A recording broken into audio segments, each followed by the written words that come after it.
I think Makelele just wants to get out of here. Like, just start hunting for that too. This life? Or No, just this game. Just this game.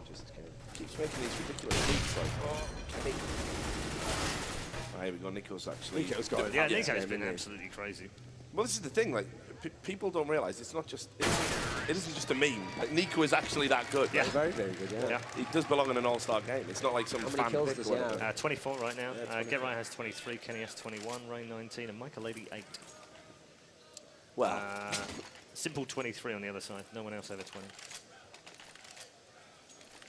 But it is 14-12, and America are 2 away. yeah, they're actually gonna get someone to Rich, get the don't crowd do it. pumping. No, Don't do it. I'm not going to say that. Don't go there.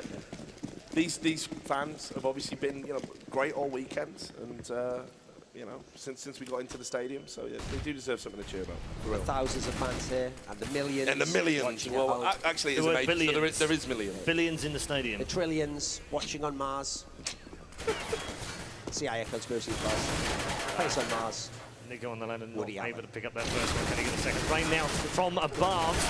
Tarek in with a reply though. America moves closer. Makelele and Get Right now combining. They've got Makelele remaining and has got a huge amount of work to do here. Tarek actually is a little bit low, so he might be able to pick up one here. Yeah, well, I know where I'd put my money on Praying, this one. hoping. All Simple's to got no it, so- avail. Simple takes them to match point America a match point. in the All-Star game. Where are the USA chants today? Yeah, let's get one going, guys. Where's the USA? Do a USA chant, everyone. No? What? Not a patriot? Are you not? Don't you love your country? Jesus. Terrible. Shocking. Shroud wants to hear a USA chant. It'll really get him going. Nah, it's not happening. There you go. One guy's doing been it. wrecked. Love that guy.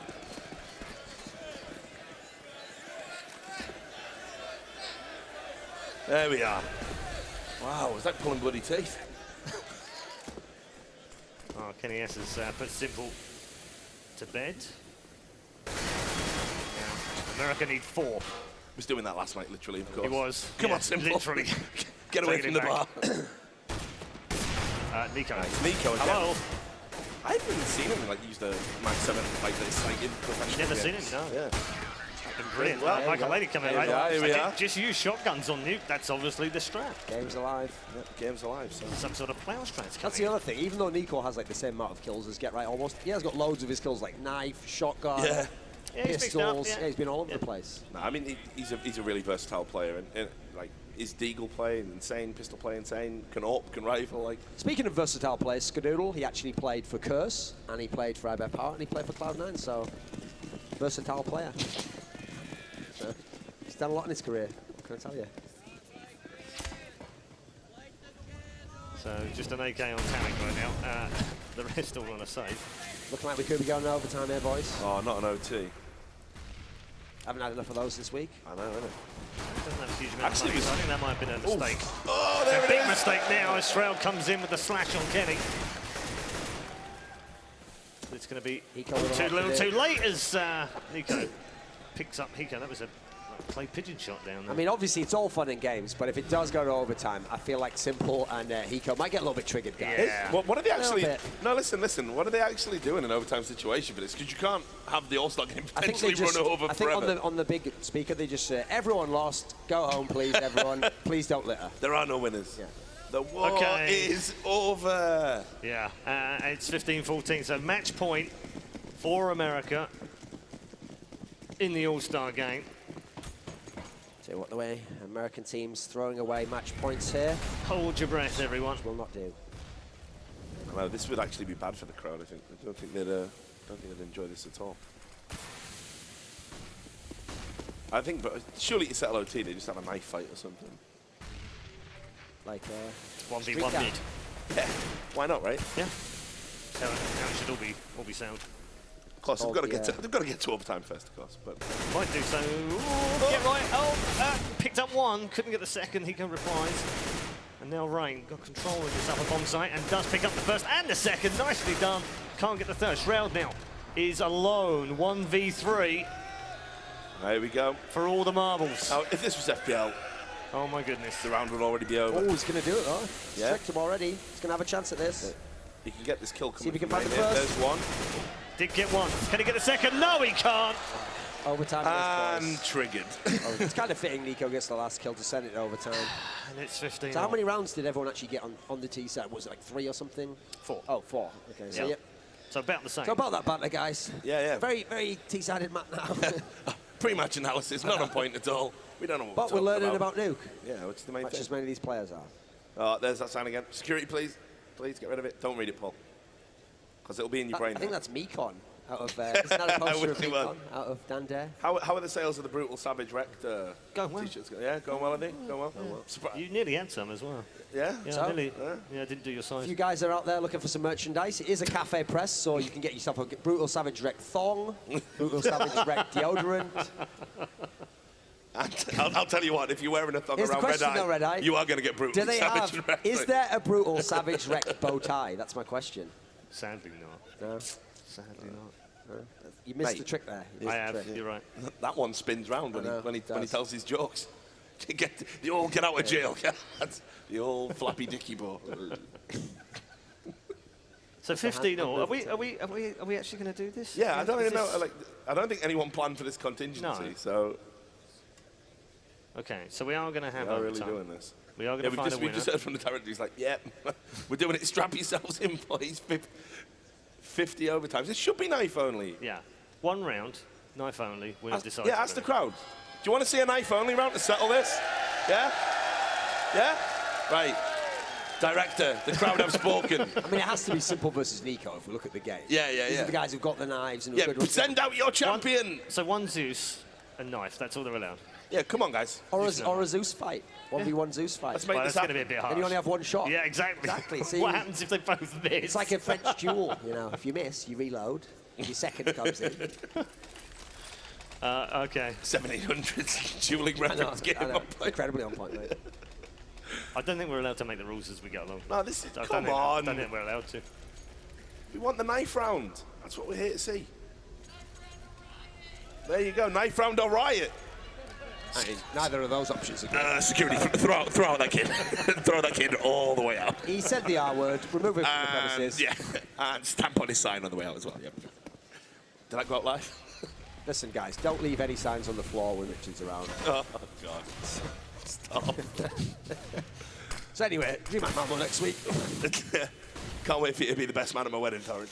That's actually a warm-up on my speech right there. You know? Beautiful play by Tarek down the stairway on Nico to start us Tell you what, off. That was almost a stairway to heaven, like when I was a young man and that song came out. I thought, this place is going places if that young bottom can keep his habits under control. We all know that bloody ended. Dead now, of course. Said, listen, bottom, keep up. I'm on doubles here. Darts reference, of course. 180. Brilliant. Oh! So, the no scope from Kenny S. Ken Wright picks up another one. There we go. So, America winning the first. We are going to play through, I think, all of the overtime rounds. So, first to 19. As I said, just feel sorry for the Team Liquid players here. It's like, even if it is a bit of fun, you know. Yeah, this is too soon, right? Yeah, isn't it? Definitely. Yeah, too soon. Genuinely feel for them. I mean, yeah, fair play to them. They've took it on the chin like an absolute champ. Like. No, and they're what's playing that thing? the game. Why is someone holding a tiny effigy of Scoots and shaking it around? That's just inappropriate. No, it was actually Scoops. You know, I once said to Scoots, Scoots, you're kind of like the esports Yoda. He said, what, because I'm kind of like wise and that. I was like, no, just wizened, old. And I think they're going to use CGI to use you in the next one, mate. Boo! Can we all have a boo for Scoots? Boo! Scoots, boo! No. Lots of, Oh! boo What? Scoots, boo him! That's what you're doing! What are you doing? We're going to work with him on the day. Hey, did you like that All-Star game, Scott? Did you like that? Oh, He is a man. legend, though. Yeah, he is. There we go. Yeah, we love Scoots. We do love Well Scoots. done. do. We do love Scoots. Unreal. We only say mean things because we like it. Yeah, exactly. Like me and Adrian. Sort of. I wonder what the percentage of the game we've actually covered today is. I don't know. Here we go. Pretty low, get around right? with a couple here. He's got a brace so far. Are we going to get... Oh. Yes. Oh, okay.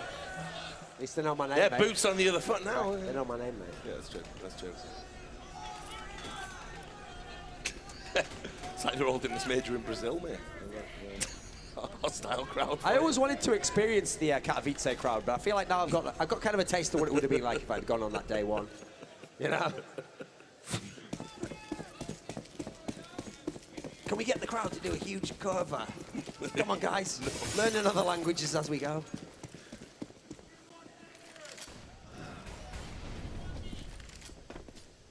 So, final round of the first half of overtime, and we are tied up. So who has the advantage going in? Ideally, Europe, because they're on the CT side. If they don't, then I think America would be in a very good position to win this All-Star game. And we've seen it so far how incredibly hard it is to hold the outside area, actually, because obviously it's so open. Even if you're in the warehouse, they can just come over the top. Yeah, it's much It harder. actually makes me wonder what would happen much if you harder. had this as a competitive game, because I think it'd be very hard to figure that out. I don't think you can play Mac the way you would do before with the AWP, where you were relatively safe. When do you think this will get reintroduced in the competitive? I asked Shroud, he said about 3 months ago, so. Pro players always know what they're talking about. Well, I think maybe there was more wishful thinking. Like, Then again, Shroud told me nothing was becoming the in-game leader of Cloud9. Another lie. and see. Why isn't Stewie 2K in this game? Yeah, no. Where is he? I'd like to see him do that in an all-star game. Yeah. I'm trying to, mate. He just keeps coming around. So we are heading. Yeah, we are. There we go. Well, nice. Spotted. There you go. Yeah, and that's the bomb. So Yeah. Europe advantage. Advantage Europe from the first half, as you'd expect. Picking up 2 of the 3 11 rounds. kills, though, for Makaleli. Yeah, I know. 11 kills. It's incredible. I'm just going to put this out there. I don't think he's in particularly the best place. Doesn't to look be like he playing cares, does he? right now. No, Yeah. and I don't blame him either. I mean, he's having a tough time. Get right's on 34, by the way. So now we know that we need to have substitutes as well for all-star games. Things we're learning on the fly here. I think what we've Can't learned think is also just don't vote Makaleli into all-star games. Square brackets, when he's feeling depressed. Remove if optional. Yeah, 34 kills, get right. 31 for Nico, 26 for Kenny S, and 24 for Rain. Someone with Slovakian flag there. And on Is the it Slovakia? Here we go. What have we got there? Loving that face. That's awesome. Look at the new Liquid logo. Yeah. That is classic. New Liquid logo there. Whoever came up with that sign, get yourself. I'll buy you a drink. Awesome. I mean, they really did encompass Team Liquid, the spirit of iBuyPower, with those 2 incredible throws. Yeah, I think, you know. Yeah. Historical reference game on point. Valve specifically asked me to mention that during the major at some point. Thorin. We've had issues with Thorin before. I know. Thorin is an arse, and we're never working with him again. Yeah, well, Unfortunately, though, don't think we need to worry about that, guys. luckily, though, people have learned, don't banter with me over social media, because, listen, there'd be a response from me as well. It wouldn't be a very measured, long spit. It'd be tweets. So, listen, Gabe, let's not get crazy, mate. Makaleli, you can see what he thinks of But it. he is doing one of his faces. He is good at doing those funny faces. Come on, give us another one. Will he oblige the crowd? No, just Come on. smile. Smile. There we Give go. us the smile. There the we way go. he contorted his face There like he is. Baryshnikov in his prime. Yeah. He's doing Kenny S's eyes. Stop it. Listen, he's having some fun with his teammate. I like it. I think it's sound, if you ask me.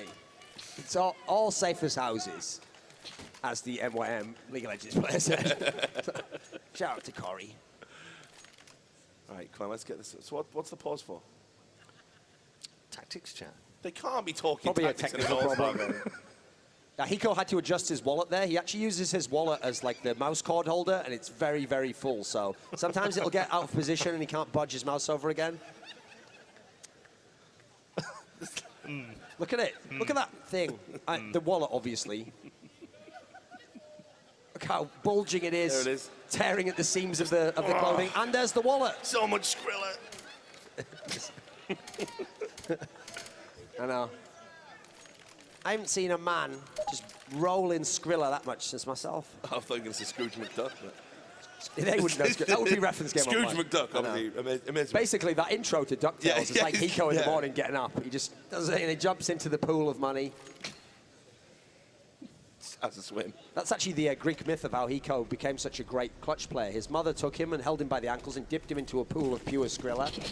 And then only his Achilles heel could be damaged, which obviously was his love for his teammates. Yeah. In the end, it was love that killed the beast, Richard. Now you sound like Sadakist. Now you sound like Sadakist. Listen, Taylor's old as time. Yeah. Let's get... I'm surprised you didn't make more of that, actually. Anyway, last 3 rounds, potentially, of the game, of course, because we could end up with another overtime, I suppose. It's 17-16 to Europe. The Americans now switched over to the CT side. Tarek holding upper. Along with Hiko, Shroud is currently in ramp room. Oh, And Kenny S is picking out Skadoodle from heaven. Which, to be fair, that would have been an accomplishment last year, maybe. Easy now, of course. Of course, you won't see Skadoodle in heaven for a while. Up there on Cloud 9. But, you know, very much come down, back down to earth, Rich. Yeah. David Bowie reference. Man who fell to earth. He knows. He knows. He knows. Listen, I'm trying to make the game won't end. This is my idea of hell. Where's my Twitter? He hasn't been able to tweet for at least an hour now. He's getting withdrawal symptoms. Shroud now with a couple. Kenny S and Michael Lady now trying to make their way into the lower bomb site. One man is down there already. Kenny S trying to cover him from the back. Both with orbs. Yeah, this it's is completely the wrong play. Oh, through the door. A little damage done. And is Michael Lady going to try and chase him down? He is. And meanwhile, Kenny's going to try and get this bomb planted in the smoke. 3v2. Definitely going to get it down. So, and they're both... Oh. Ran straight Simple. into the welcome 1 wagon, though. and That's 2. that. So Simple cleans it up. It does, and we'll be all square again. 17-17.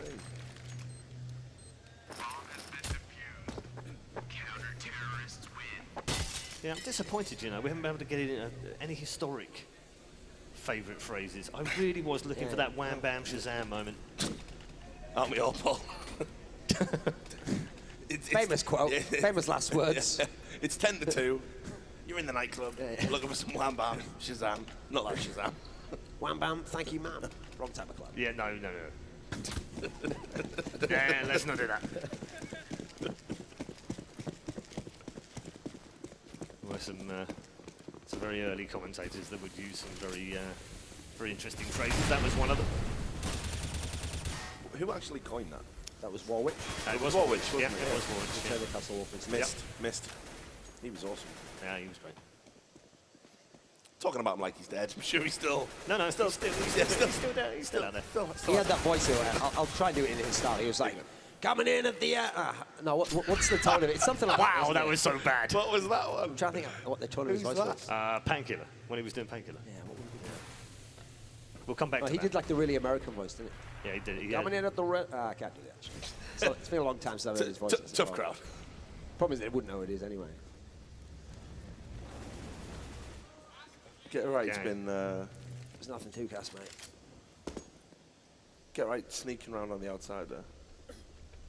He's done this a few Rain's times. going to have a chance here. Yeah, here we go. But does he know that the guy's back? They're going to Crab presumably both see him in a second anyway, so let's see what Hiko can do. Let's just going to put... No, Get right on a let's 1v4 let's right put now. America in the lead now. The so. first. And there we are. Here we Match are. point. Match point again. This time it's the other way around. Double overtime, of course, coming in. Yeah. Double Could be. overtime. And get that knife round ready. I mean, Hiko's going to be sitting there thinking, come on. What is that guy doing? Which one? The one in the American bodysuit. All right. Keeps doing electric boogaloo. It's unreal. Yeah, don't hold the USA flag upside down. Although we're all in distress at the moment during this broadcast. So Here we go then, final round of the first overtime at least anyway. We might even be heading for a second one right now. America needs this round. And we'll claim the All-Star game, the first ever All-Star game at the majors. It's Kenny S to start things off though. Michael Lady following back up. it's happening, guys. Oh my here we goodness, go, though. now. Oh, no. Two back from Skadoodle and Simple though. Oh, that's a 3v3, great that volley. would burn up volley. on high. Probably should have thrown that smoke onto there. And look at Simple coming Oh, round this is here. nice. Oh, this could be really, really nice. Bomb has been planted now. And the retake now has to come in. Skadoodle up high, Simple waiting. He's going to be joined by Tarek. They're going to push together here, or not.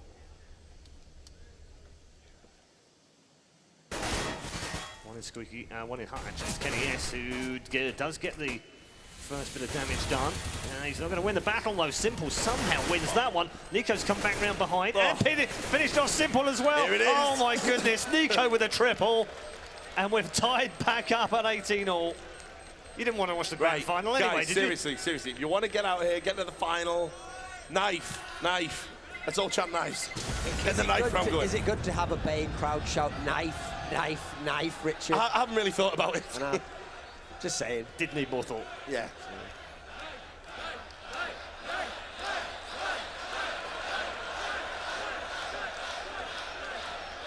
And obviously, if we do get the knife round, what should have to happen is the other players should have to all be in the server as well, but surround them in a circle so they can't escape. And then we will just do that chant of...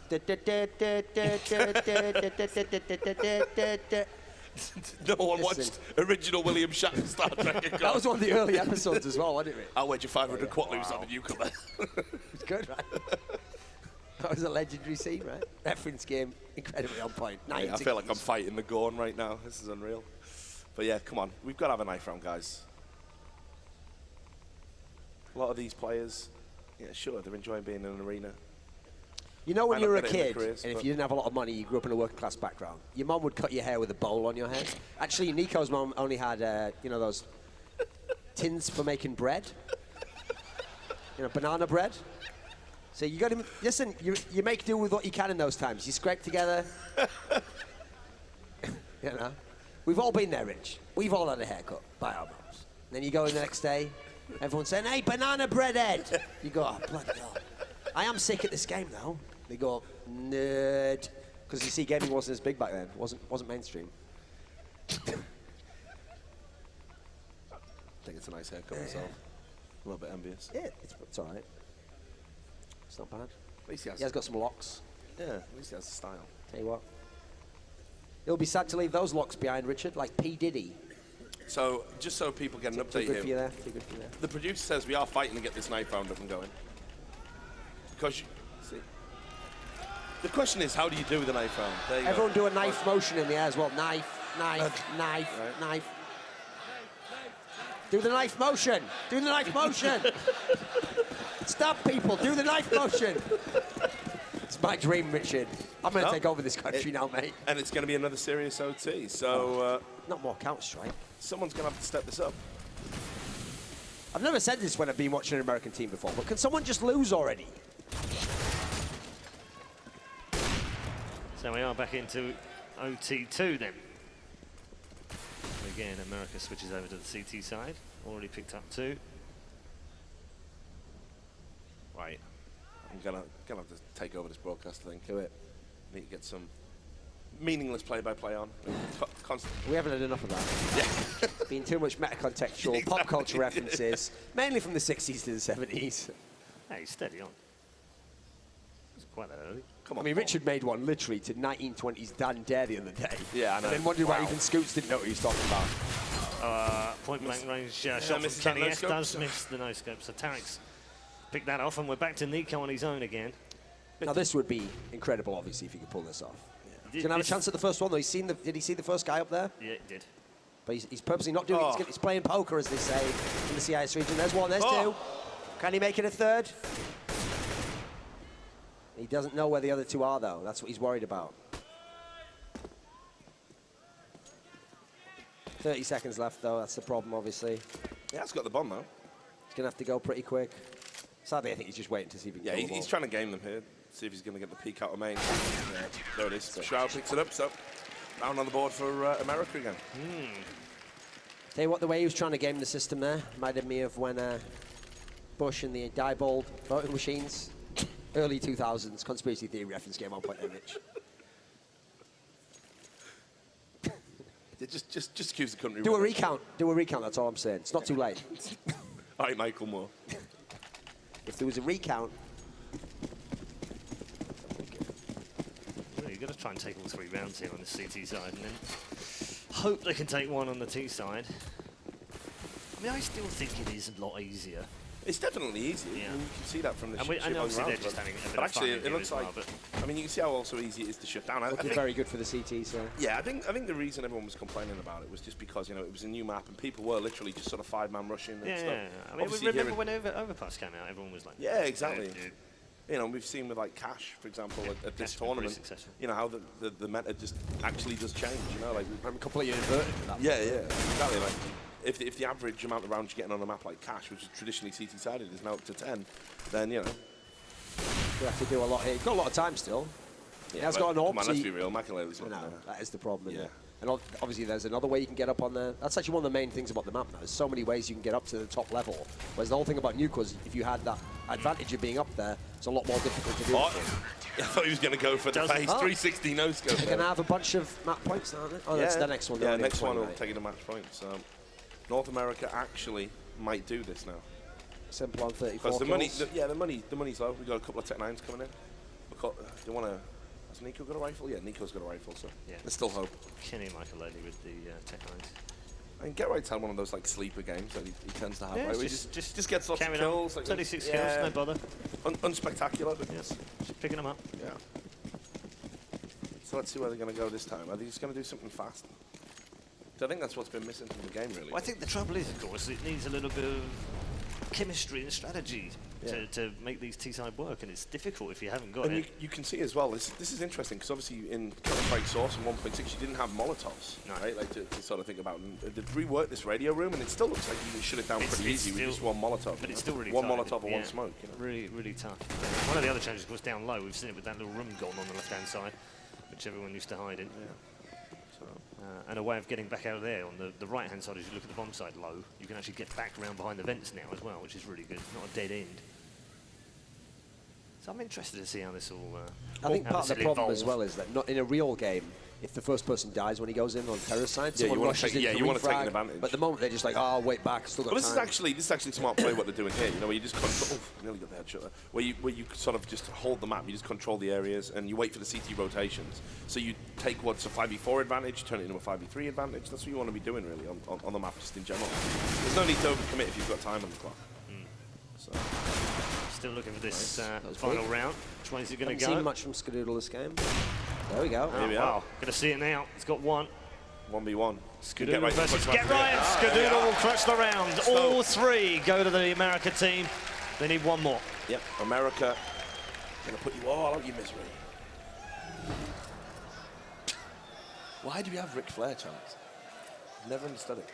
At a Counter-Strike event. So three match doing points. it. Look how tilted he is, and you're winning. That's what happens though. unreal. He's a perfectionist. I mean, in tell some you, way, Wants to do it properly. Unbelievable. in some way, Paul reminds me of Ric Flair, actually. Obviously, the nature boy, he's got that flair about him, known for his calls, refuses to retire. Wow. But a legend of the game. A legend. There we go. We brought him back again. Oh, too sweet. So this could be the one. So America here, they're sort of spread out around the map. They're looking for some early picks, get some early map control. You can see the CTs are in some, elevated positions. Kind of curves up. Don't think that smoke's actually going to do too much there. I think it's, just going to take the hook window up. Kenny does get that first pick. So Europe fighting, and then Shroud's going to come into the hut and even it up by taking out Get Right. So, nice. No, Nico with another knife, just to kinda stop missed knife. that one. We just missed that one. Yep. And it's on Simple. Don't get triggered there, Simple. Flashbacks, of course.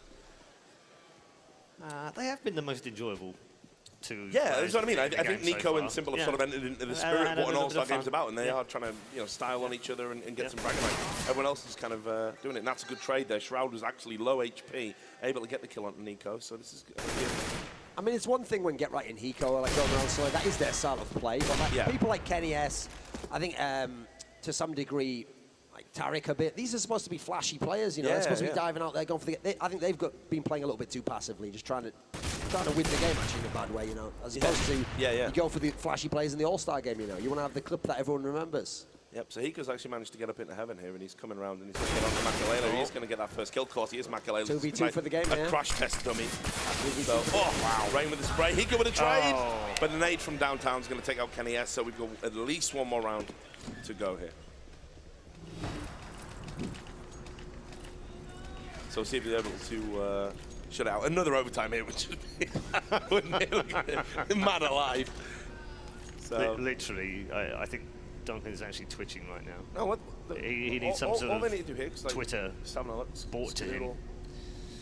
Yep, I was going to say, Scoodle's going to take an AK here. So this is actually an important round because I'm joking about the overtime. The overtime's likely if America don't win this because of the way the economy's going. So they haven't even invested into an AWP here, and that could be problematic. So yeah, it looks like they are going to do a fast rush. But there you go, there's those Molotovs again, shooting down the hook, but they managed to get out through the squeaky door. Yeah, Brain having a peek here. Tarek's going to get that first pick. You can see that Get Right's up in heaven. He's going to throw a Molotov down onto the site. Kenny S in the smoke. Yeah. Get Right by this time. And he's missed it, he's whiffed it. So America in a good yeah, this is ideal. We're going to get a bomb down, all these weapons. Get Right comes in now. Get Right's got the bomb. 3 to find. Yep, so... Just 3 players, but Simple's going to come in. Is he going to get a second here? He's get oh, two. he tried to get 2. He does get the second. He's done it. 2 knives for Simple. You get and the Michael now is the last man alive that can stop America winning the All-Star game. It's not going to happen. And the winners of the All-Stars, Team America. See, that's the spirit of the All-Star game. Yeah, exactly. Game, that's what you're supposed to be doing. I'll tell you what, right? Styled on him. This entire event, Simple has got to be like one of the standout players here. There's the USA champ.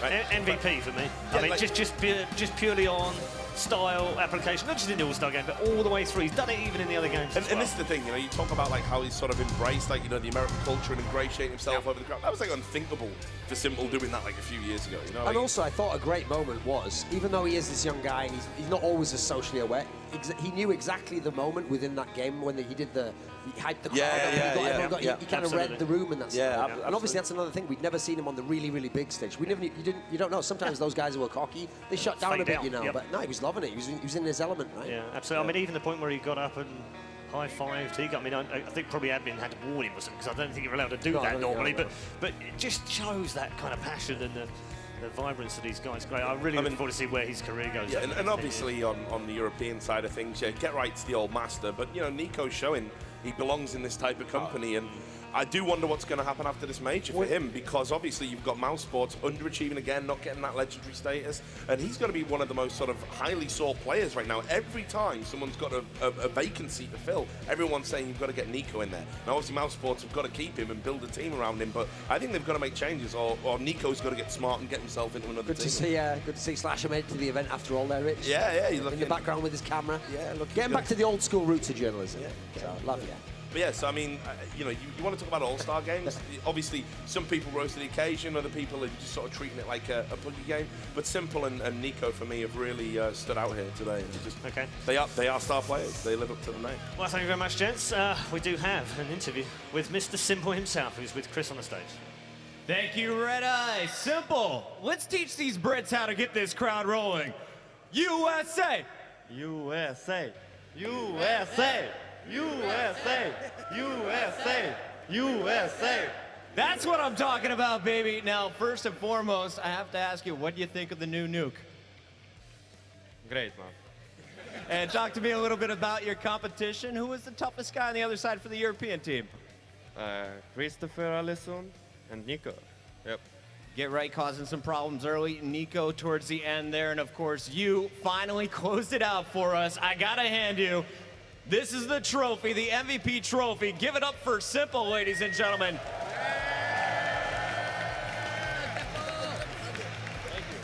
And before I let you go, I gotta get your prediction. You played against Luminosity last night. You've been watching Na'Vi all week. Who do you think is gonna be walking home with the big one? Who is gonna be crowned our champions here today? If Luminosity gonna play like yesterday, I think Na'Vi gonna win. But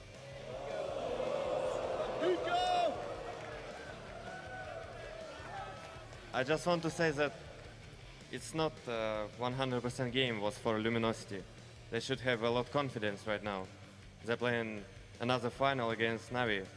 I wish good luck for both teams. Good guys, Simple guys, and we are going to have a great match for all of you when we return. It's Brazil versus the CIS. Luminosity takes on Na'Vi when we return.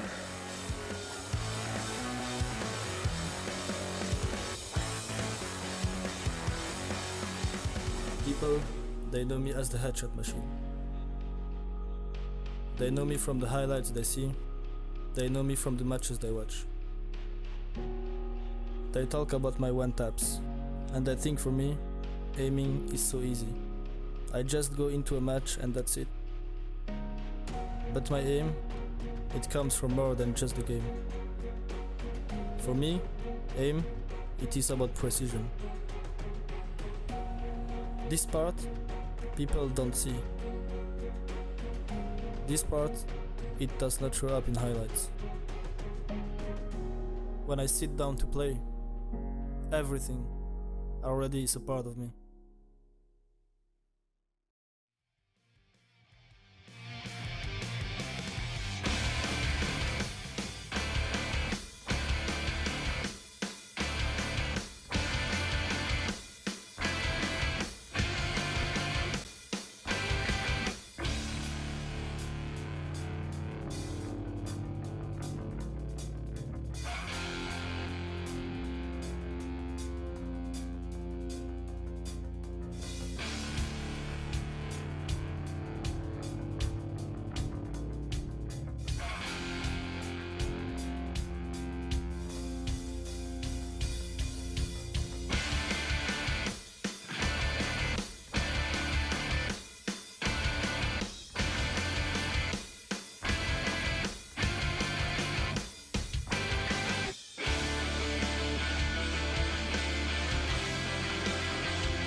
looking to take this all the way home, but not without a serious fight.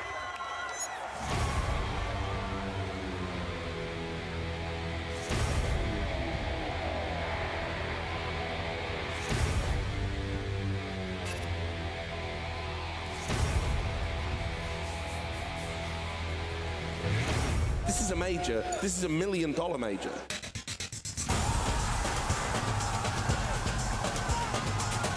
And Navi are one map away from returning to back-to-back majors.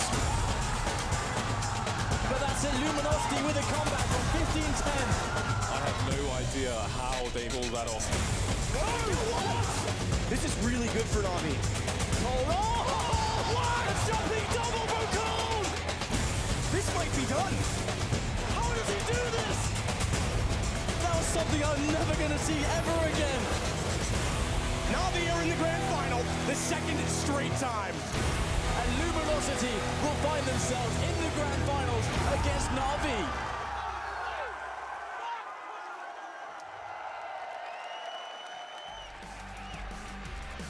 Ladies and gentlemen, welcome to the MLG Major Championship.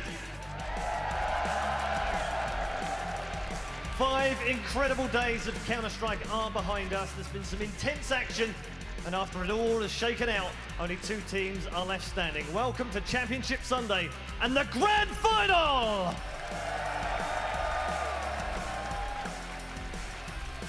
Our 2 teams are lined up and ready to do battle. The first team are a team playing in their very first major final, looking to become the first ever South American champions. Let's hear it for Luminosity!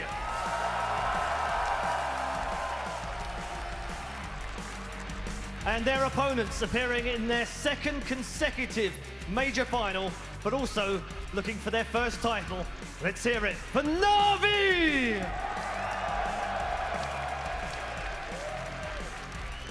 Just one battle lays ahead. No more time for mistakes, no more excuses. It's time to stand up and be counted. This is the grand final.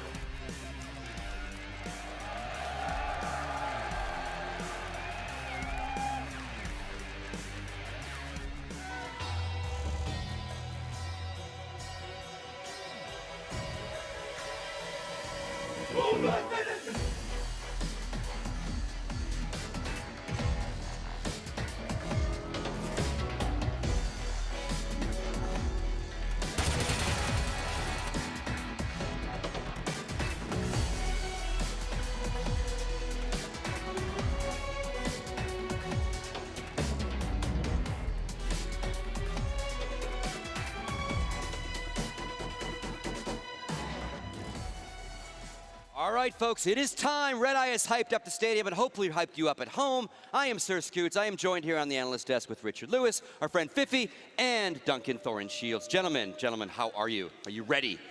Awesome. This is going to be an amazing final, and it's got a great atmosphere for it as well. You can already feel it in the air. Lots of Luminosity fans today, and a pretty impressive contingent of Na'Vi fans as well. I think this is just going to be amazing, and 2 teams that always play each other close, which we're going to talk about in just a bit. So, I mean, the second best team in the world.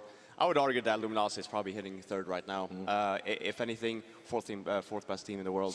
Fnatic is obviously out. I think this is the best final we could have hoped for. Yep. Yeah, what's great is neither of these teams have a major, yet they're both absolutely some of the best teams we've got in the world. So we're going to have a new potential world champion type team. And no exaggeration, I'm not just saying this because it's the final. So far in 2016, these 2 teams have played the best series of anyone we've seen in Counter-Strike. So this is the best matchup. It's always close. They have shared maps, and they have a real rivalry going there as well. Like Luminosity, they really want to beat Na'Vi. Yeah. Let's show you how the teams got here. We're going to bring you up the top 8 bracket. And again, a little piece of trivia.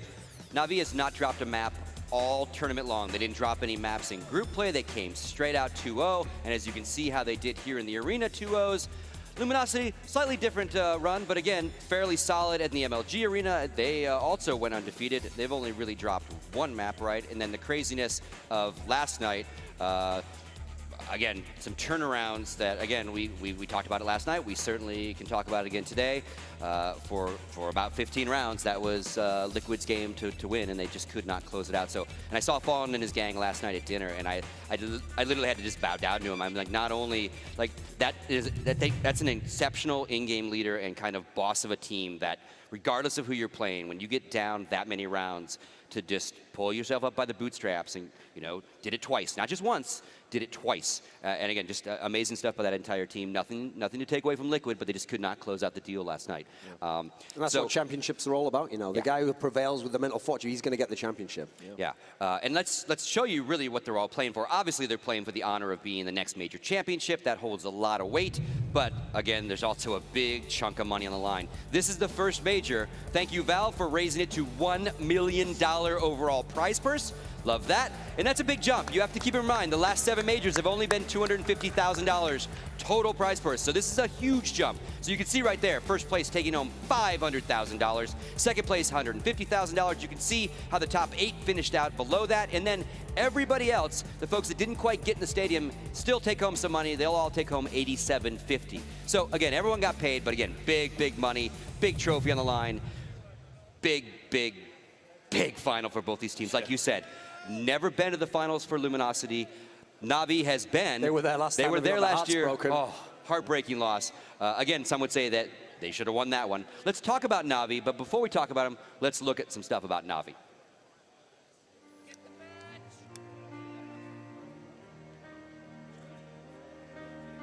Guardian is our superstar as a sniper.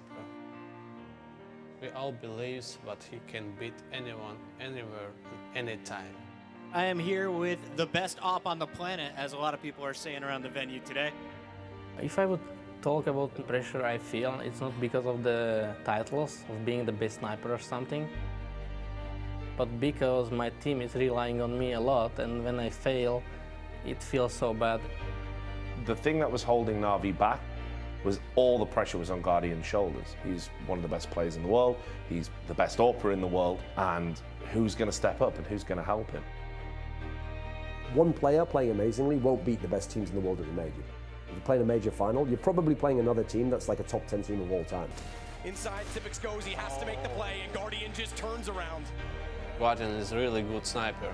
Probably he's the best in the world, but sometimes he's missing. It's normal. It used to just be about, will Guardian get a pick? Can we find somebody out of position and then maybe exploit it? Now what they do is they just control the map. They take over a part of the map and they patiently wait. He's not just a one-man army now. Now he's got Flamey, he's a rifler, so they've got 2 aspects. It's like a dual threat system there. All of the team right now are on point. Edward had an amazing performance against Astralis. So now the pressure's on to constantly innovate and evolve. Easy round there for Na'Vi, not dropping a single frag. To be considered one of the best teams is pretty huge pressure for us, because we've never been that good like we are at the moment. They haven't quite ever lived up to their billing. They've come close. They were in the final of the last major and weren't able to close the deal. With Fnatic out of the picture, that's always kind of been their kryptonite. They've really got to step up and take this. It took a long time, a long road for us to get here. I think we are ready to crush every single team at this event. It's like they have piece by piece put together this crazy machine that, yeah, I'd say that they're the hardest team in the world to beat. We want to win it, but we want to win it as team and as champions. Na'Vi are in the grand final, the second straight time.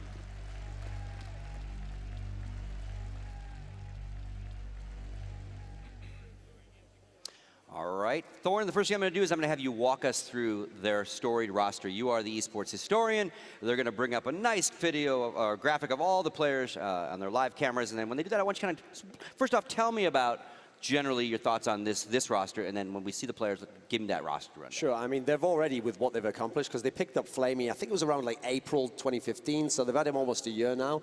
They've already accomplished so much, making it to the final of the last major, winning so many small tournaments, so many top 4, so many top 8 finishes. This has been a very, very consistent team. Like, they can be beaten in the past, by the best teams in the world. Sometimes they got that problem, but they're always consistent. So we start at the very left here. So the guy I was talking about in the video, it's not just about Guardian anymore. This guy in his own right is one of the best players in the world. And certainly you talk about rifle players, one of the most explosive, one of the most exciting rifle players in the whole world. He could be the MVP of this game today. Flamey on the left there, the new addition to this lineup.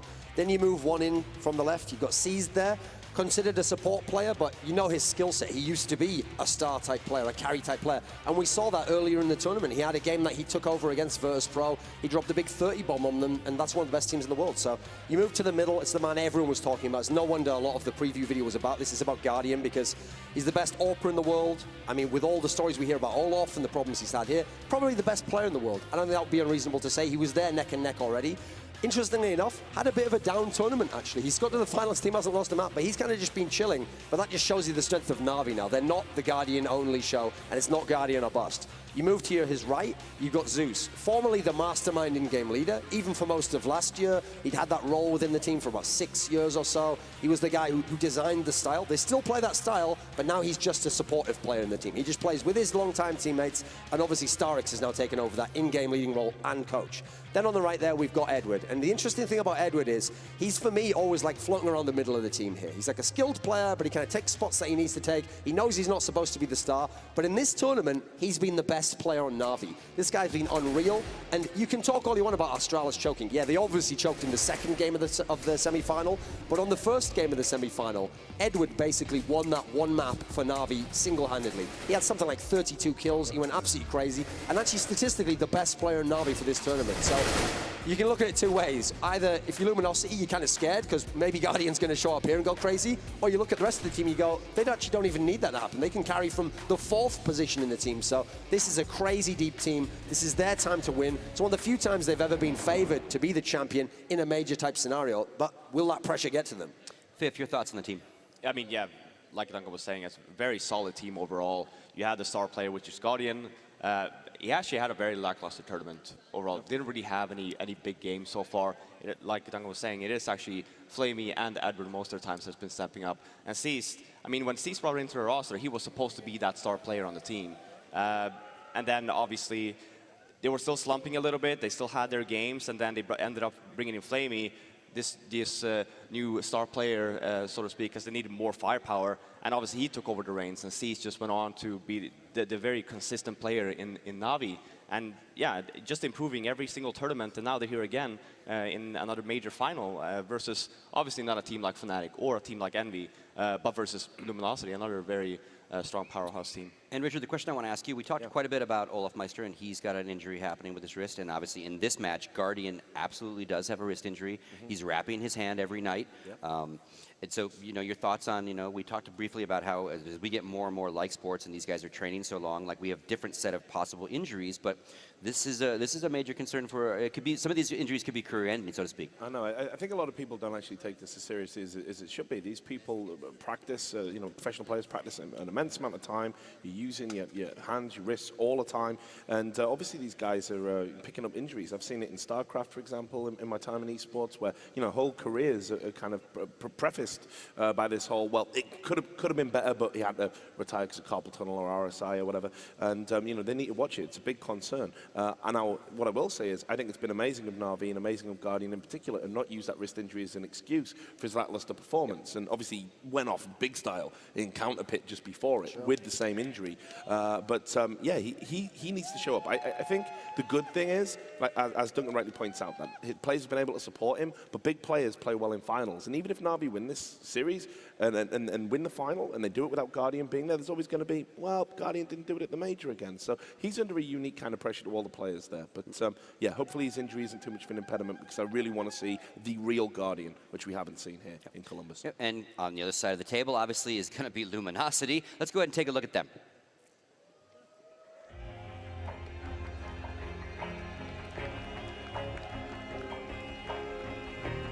Luminosity is a team that essentially is like the brainchild of one person. It's this guy, Fallen. Fallen basically is the godfather of Brazilian CS. He's someone who used to be a star player, and then because he saw there's not a lot of talent around me, and you know, we don't have like a tactical aspect to the game, he actually dedicated himself to learning to be an in-game leader, which is a totally different role. He kind of actively scouted all of the players in the team He built this band of brothers, and when it wasn't working, when Luminosity were kind of getting close to finals, but falling just short, he made a very difficult decision to bring in new players. Gonna hit the ground there is Cold. Oh, what? A jumping double from Cold! What is going on right now? How does he do this? Yeah, I think every single roster change we did had a reason. We have been amazing after tackling FNX and the team, and we had a very good performance, better performance after Code Zero joined us as well. Cold Zero, what a find. This is a player that had been sort of talked about a lot before he made the move to Luminosity, but I don't think anyone was particularly sold on just how good he was going to be. He brings us the most crazy firepower we haven't seen. Like, Code Zero is insane.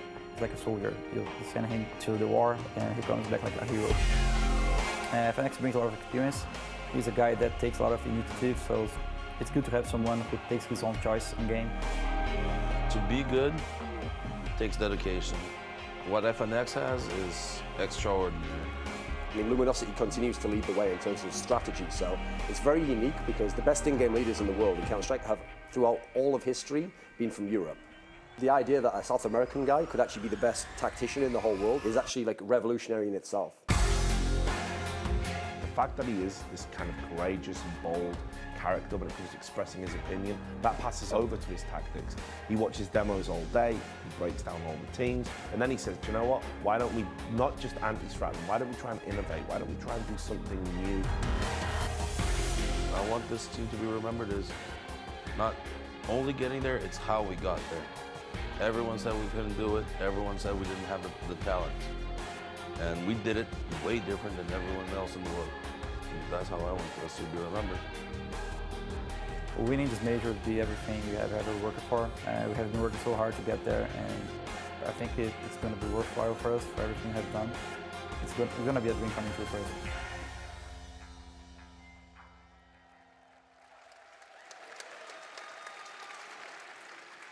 There you have it, folks. And again, I don't think you can nod enough to Fallen. Not only what he has done with this team, what he does with any of his players around him, and what he has done for the Brazilian scene. I mean, you called him a godfather in the video. And again, he's the godfather. He's the patron saint. He is the king, the president, whatever you want to call it, of Counter-Strike in that country. And he's just an amazing ambassador, you know.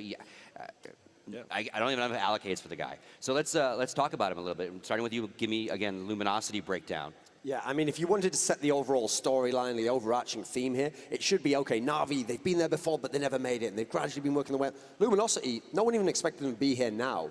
They're supposed to be on the slow trajectory, you know. You make the quarterfinals, or maybe this time we could make a semi-final, maybe one day we could get to a final. They've already, in the space of a few months, elevated themselves. They're already an elite team. They're making finals. They're coming close to winning. The key thing is they've never won a big tournament before, and they've certainly never been this deep in a major before. So the obvious narrative is like, oh, is it their time yet? Like, you know, maybe they need some more experience. Maybe this is like the first time you get there and you realize how hard it is. Well, the good thing about Counter-Strike is the game doesn't care about storylines and what's a satisfying way. If you're better than the opponent in the game, you get to win the title. So this team certainly has the tools to do so. They have this incredibly smart style. Now, that's what's also interesting about Luminosity is, can they actually, if they win the major here, it would be so satisfying in terms of the strength of that tactician that they're going against what many consider the other best tactical team in the world. So you'll essentially have to beat not only the person that was playing you so close, but someone else who's mastered your style. And then it's a battle of it's a chess match between the two brilliant tacticians, you know. That's the way I think of Luminosity. It all does come down from Fallen. Now, yeah, no, you might have a brilliant chess player, but you've got to have the pieces as well. You've got to have this piece that can do this special thing.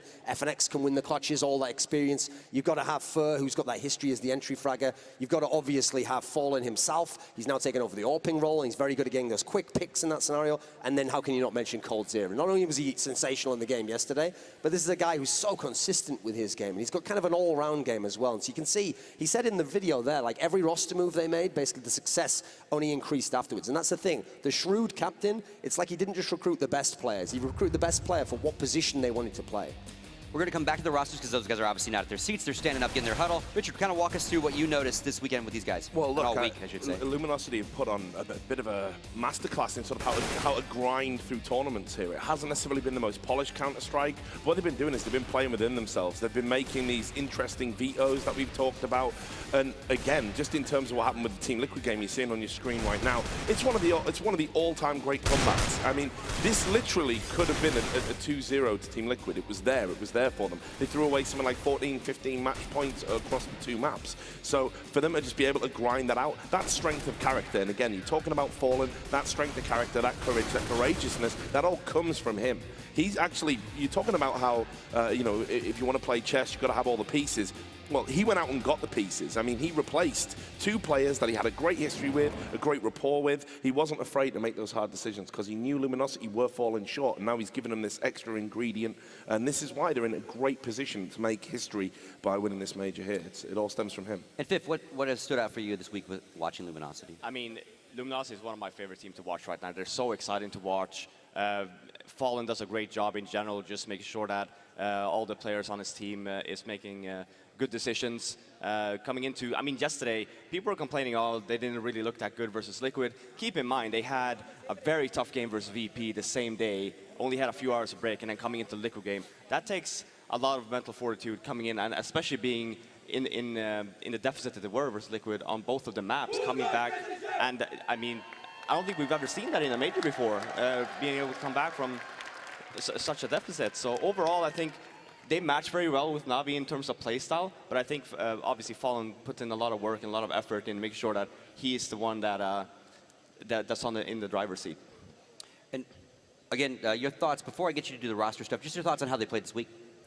Yeah, this week, obviously, they had some struggles because the Virtus Pro series, before you get to the Team Liquid one, let's be real, Virtus Pro could have won this series. Virtus Pro was playing very, very well. It was a great map pool for both teams. I think what you really got to see there was, that was a slugfest. Like, Virtus Pro took them and said, you've got to play your best CS if you want to get to this semi, and you know what they did. And as a result, they moved on to the semi-finals. All credit to Team Liquid. Obviously, they were 2 rounds from making the final. And what that really did to me was that test right there was like, okay, we have this young, front-running team who've never been there before, and they're right up here. So the question for the Luminosity is, can you work your way back into the game? Now, if they'd have tried and panicked and they'd tried to get it all back in one go, they'd have probably just blown it, lost the round, and it would have been Team Liquid in the final. But instead, they had that kind of like mentality that we have to grind our way back in the game, intelligently get back. And so as much as you can say Team Liquid through it, you've also got to give credit to the Luminosity guys for taking it back from them.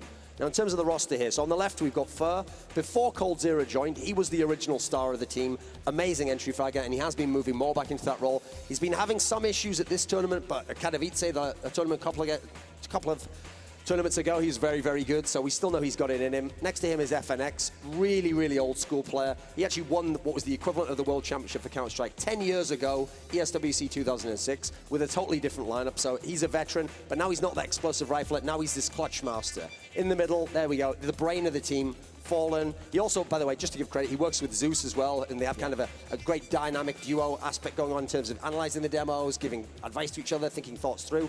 But in his own right, a very good AWPer as well. Now, he's not the Guardian style AWPer who holds one angle. Instead, he tried to create situations on the map. He tries to get information and maybe get a pick. So quite a unique AWPer, but certainly one of the best in the world. Very fast firing speed. To his right is, for me, the true star of the team. It's coldzera, one of the best players in the world. A guy who actually, interestingly, yeah, he's known as this really stable rifler who just grinds you down one by one. But on CT sides, you'll see him AWPing as well. You obviously saw him with the crazy no-scopes, but he's more of a standard style of AWPer who just chooses it so you can lock that one spot down. And then to his right is Taco, and he's the guy where when he came into this lineup, you bring him back FNX to pro-level play. Everyone knows that guy's a legend. Everyone knows he was a world champion. But Taco came in, and this is a guy where they were like, was that the right move? Should it have been one roster move instead? And he played quite poorly for his first few tournaments. Yeah. But then IEM Katowice, where actually coldzera, their star, kind of didn't come up big for them. The reason they were in the final was partly due to Taco. He had games where he was getting 30+ kills. In this tournament, his form's gone up as well. So overall, it seems like he's gotten over whatever those issues were, or they've integrated him better into the team. Maybe they had to put him in different spots or put him playing with a different player. And now he's playing the best Counter-Strike he's played. So at the moment, the whole team's on quite a big high. I mean, essentially, aside from Guardian's wrist injuries, what I think is great about the two teams we've got in the final is they're both in incredible form. Neither's had a really big slump period or a dip or anything like that, whereas some of the other great teams obviously have been a bit up and down, or they lost a key match here. So for me, it feels like both are at peak level almost. And now we're just going to see who actually gets to be the world champion. All right. Thank you, gentlemen. Before we finish and get into the picks and the bans and all that good stuff before the match starts, let's check in with our casters and see what they think of the matchup. This time, bringing you the grand finals. Of course, you can see them now. Anders, Moses, and Semler. Gentlemen, what do you think? Wow, well, Scott, I mean, this is going to be one for the history books, I think. One of the closest matchups possible, and I think for the first time in a long time, I'm just a little bit nervous actually going into this game. I don't know what to expect, but you guys covered almost everything. I do have a plan in mind, something that I've been thinking about for a long time, and I think this is the perfect place to do it. So I hope you guys in the crowd are ready and sort of want to follow up on this. You guys know when we're in a 1v2, 1v3, anything like that or above, we call that a clutch situation. And I want you guys to chant with me. Just go clutch and clap your hands quick, and we can see if we can get that chant going when we're in a really tight situation. So please, come on, follow with me. Clutch, clutch, clutch, clutch, clutch, clutch, clutch, clutch, clutch, clutch. Yeah, all right. Remember that. Remember that when we get into one of those tight situations. And we'll see if we can get that rolling. Senna, you had one point you wanted to finish off with. Well, no. At the end, Taco did get some attention on the desk, and I felt like it was a little unjust that he wasn't getting as much attention as the rest of the team because his level across the board has definitely come up. You know, I heard a lot of talk about 4 of the players, but we have to make sure that, you know, Taco gets mentioned because he has definitely come to be one of the key players for this team to really be able to hit this level. He's dropping 30 bombs all over the place. We saw it against Liquid. He had huge rounds last night to put them here into this finals. And so, you know, just wanted to make sure Taco, you know, getting his love. Moses, any last thoughts on this matchup before we start? Just hyped up for this crowd. It's been fantastic all week and weekend. Expect much of the same here tonight. Well, there it is, and we're going to throw it back to the analyst desk to get the final wrap-up before we head into this fantastic game. Thor, don't body me. Don't body me. Thank you very much, gentlemen. Anders, you are a brave man. I tried to talk to the crowd last night. It didn't work out so well for me, so I'm very glad that you tried it again. So I was half expecting Moses to pick Team Liquid was going to win or something. You know? Oh, we had to get a little banter in. All right, so our last talking point is a big one. And Richard, you're going to kind of steer us through this one. Yeah. These guys have met 11 times, 11 maps so far, and it couldn't be closer. Walk us through how tight these two teams play each other. This is why it's one of the great rivalries. So stylistically, they're very similar in that they have this slow, tactical, methodical approach, but they've got explosive players to augment that. But they've played 11 maps. Na'Vi have 5. Luminosity have 6. Now, the really interesting stat is that they've played 332 rounds in total, and they've got 166 each. So it's right down the middle. You know, you cannot separate these two teams.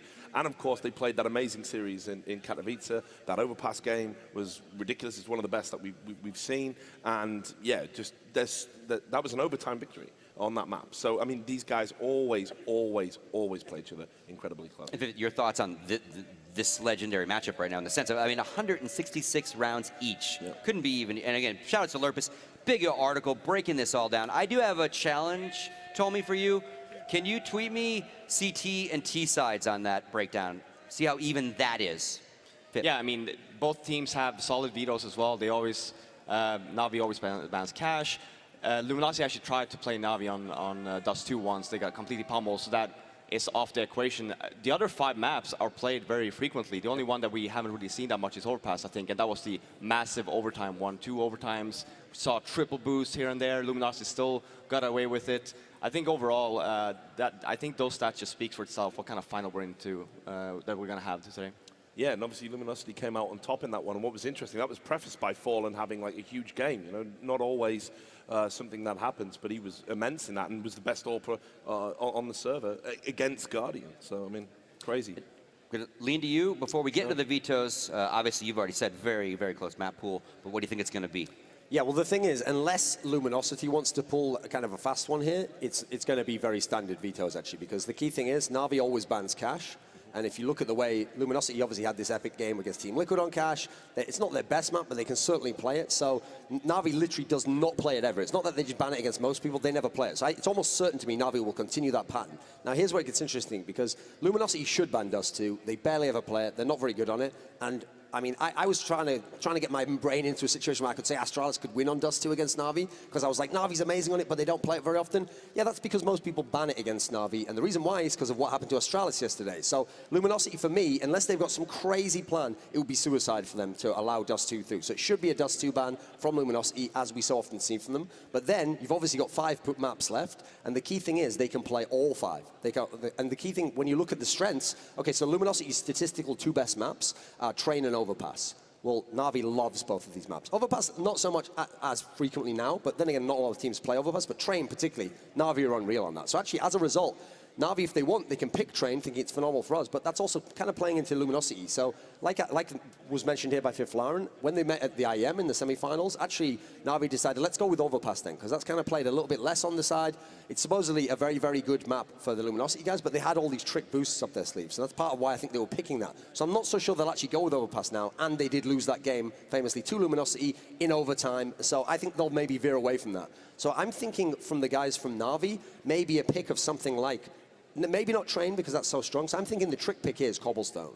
Because I think, yes, okay, remember yesterday when Luminosity played Cobblestone against VP, and we were saying, this hasn't been like the best map for them. In fact, it's going to be difficult. Well, we were trying to theorize, maybe they have this new strategy, maybe they watched Na'Vi play it, and they took a lot from that. First of all, they watched Na'Vi play it, so they know Na'Vi's fantastic on it. That's a reason to stay away from it. Secondly, they didn't have a great T side on that. It's only the CT side that got them through, and then they actually struggled towards the end, and VP was doing a comeback. So I think Cobblestone would be a very clever pick, a very shrewd pick from Na'Vi, and I think not only historically has it been the right pick, but Luminosity's third really good map, Inferno. So you always, if you can, as long as Cash isn't there, which it never is against Na'Vi, and so we've got a Dust 2 ban. This is as we expect. So we're expecting the Cash ban next for Na'Vi. As long as Cash isn't available, and it never will be when you play Na'Vi, the next best map you can have a chance to beat them on is Inferno.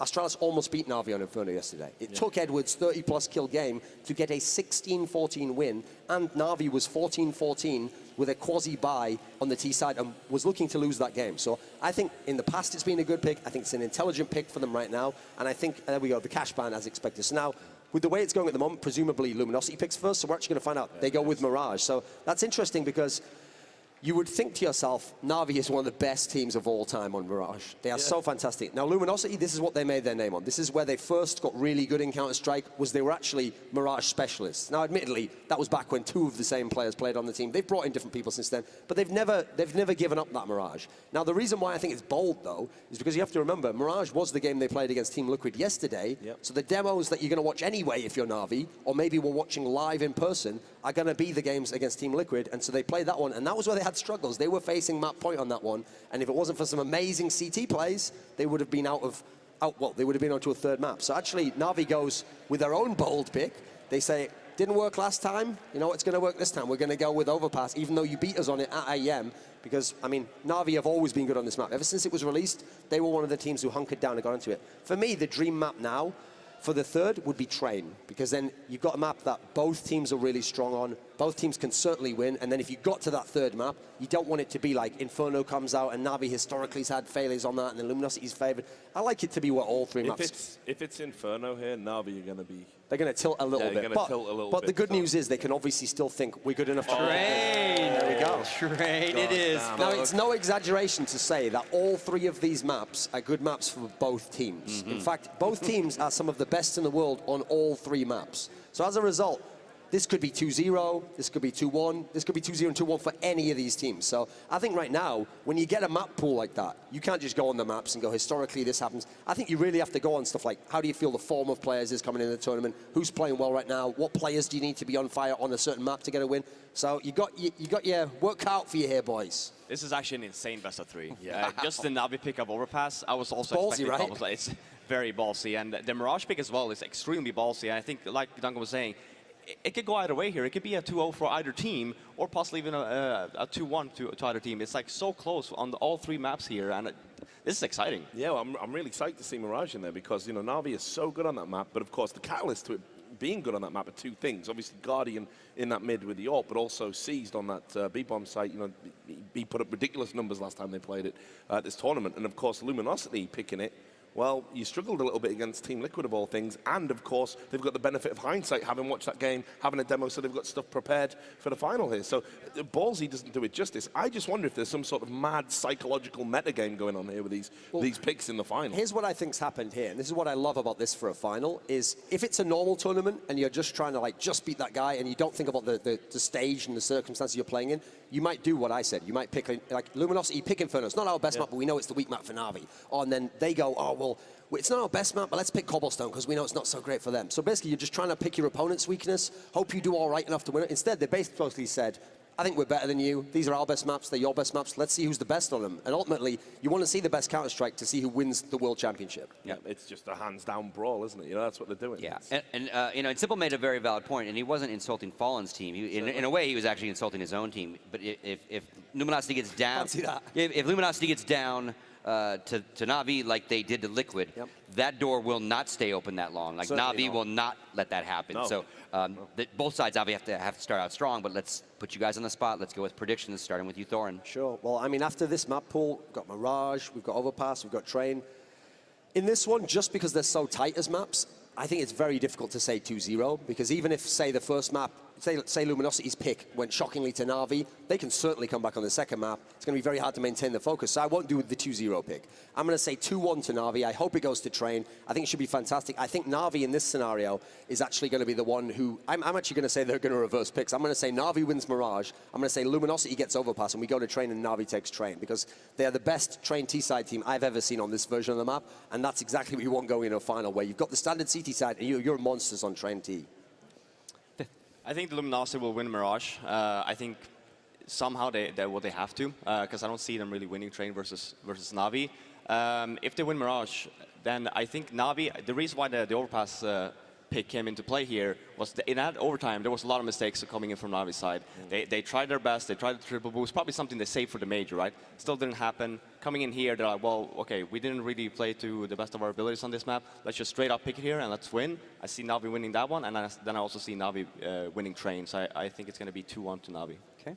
And you, Richard? Yeah, it's really, really tough. I'm writing these down. Yeah. You're gonna hold me up. I'm gonna keep a record. Now, so far, like I did call Na'Vi to win the whole event, and I cannot deviate from that, having seen that veto there. But what I think is interesting is this Mirage pick. I don't know, Luminosity haven't really sold me on it, despite it being the map that helped make their name, and despite them being so good with 2 iterations of the roster. I think Na'Vi are phenomenal on Mirage. I think they're a really, really good team. And like I say, if Seized and Guardian show up on it, I don't even think Luminosity can win that one. This could. I'll call it. I'm going to go 2-0 in RV. I'm going to say it. I don't even think we get the C train. All right. You got some fans behind that pick as well, it sounds like. Or maybe something else is happening. Who knows, maybe. Something's happening. All right, so final thoughts on the matchup, gentlemen, before we get it started. I think if you had to say before the tournament, how would you construct the closest possible final, assuming both teams play up to form? This would be the maps, and this would be the 2 teams. So even though I think everyone here said Na'Vi, right? You said Na'Vi for fun. So we're all picking Na'Vi. That doesn't mean it's like some obvious pick here. We're doing that going off like gut feeling, analysis of the players' strength at the moment. Certainly Luminosity could win. As I said, Luminosity could win 2-0. They could take Mirage and Overpass. They're fantastic on those maps. So I just hope it's a brilliant Counter-Strike game. And I actually hope that we don't win in the scenario a bit like the semifinals, where it's like people are struggling and people are getting let down on certain rounds, and then someone wins a round by something fluky. I just want to see both teams at the peak level go head-to-head, and then the best team win, whoever that may be. Yeah, for me, I mean, I think just keep an eye out on the 2 uppers in either team, Fallen and Guardian. I think that they're going to have massive games. Yep, stage is set for one of the great finals of Counter-Strike tournaments. I can't wait. I hope it actually goes to third maps. I hope my prediction's wrong. All right, thank you, gentlemen. That's going to do it for our segment. When we come back here, we're going to start map 1 of our grand finals here at the MLG Major Championships. And again, Anders, Semler, and Moses are going to bring you all the action.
Ladies and gentlemen, here it comes. Na'Vi and Luminosity Gaming in a best-of-3 grand finals for the MLG CSGO Major Championship.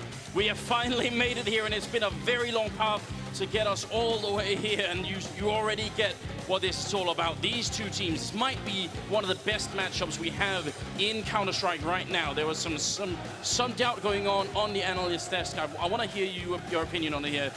Selma, you go first. Who's going to be taking this? You can see it going back and forth quite a bit on that analyst desk, and that's because this is pretty much the best grand final we could have hoped for. Both of these teams are dead even nearly.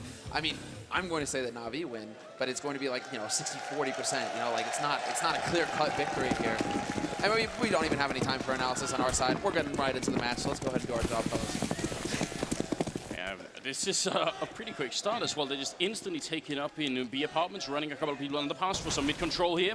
Guardian looking for an opening, very aggressive here, trying to put Luminosity on the back foot already. Guardian trying to push up there, a bit of a dangerous fight. It's going to be Seized to pick up the first kill there, taking out Taco, so that leaves in a 4-on-5. Oh, wow, they aren't even backing off Na'Vi. They're still willing to take the fight. Flash in, and it's a bit too late. Fallen decides to just go jumping in with the first block, and Guardian's going to be able to take him out. Seized, gets caught on the window, but he rotates off as well, and Edward's there to back him. Zeus, it's just a total fist fight that's happening up in the apartments right now. Na'Vi, they refuse to give up this bomb site to Luminosity. And because of the aggression of where they've taken this fight, it's allowed so much rotation to come in. Luminosity can't regain this map control. They're now over here and they're just stuck in these halls. They know they're surrounded. There's not really too many options available to them at this point. No, this is going to have to come down to Na'Vi making a big mistake, and that could be one of them there. Seized walking right into the Glock shot Fur. Going to be able to pick up a second kill of the round for himself. FNX is the only, there's got to be the candidate here. He's also very good in the clutch, so we've got to see if he can actually make this work. He's got the Glock surely, but they only have one flashbang to set this up with. And first in the back line here, going to be popped on over, and it actually works quite well on Zeus, at least forces him back a bit. Now just 28 seconds left, and Edward looking for a bit of a click Fur, picking up a third kill. This is somehow slipping out of Na'Vi's hand, even though they were in a fantastic position. But there's still an HE grenade on Edward. It's going to go wider. Fur, he's still alive here. FNX doing more. Fur landing a quad kill. He's finally going to be going down, and now FNX, he's got all the chance of the world here, trying to see if he can fight it, or Flamey coming through. Double kill for him, saves the round for Na'Vi.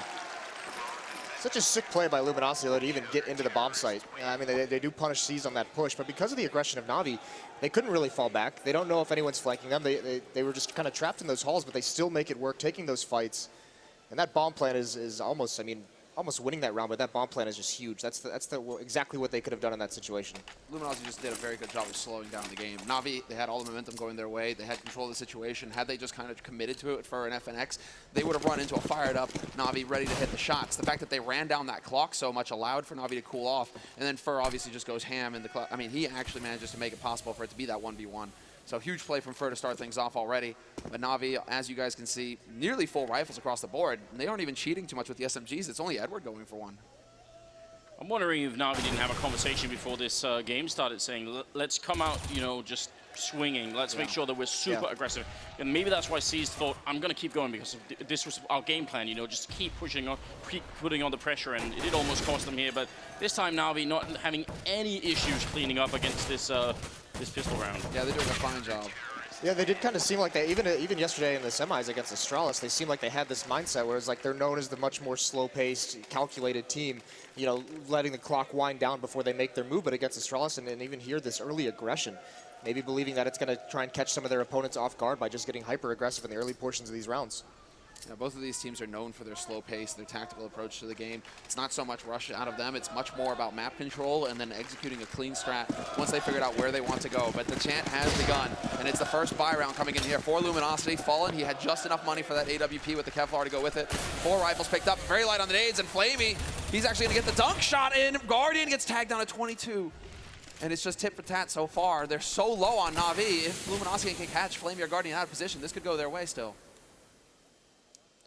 Mid-control now for Luminosity, but they are down a player. But look at all the damage that's been done on Flamey and Guardian. They can get back into this very, very easily, but while these smokes are up, there's not too much visibility. They don't have a lot of intel, so they've got to just bide this out for a little bit longer. Still plenty of time on the clock. Fallen looking to punish a mistake. Oh, yeah, and Edward, he's thinking about it. Edward, he's got in his head that he might want to go for that shoulder peek, but he decides, no, we don't actually have any eyes on mid.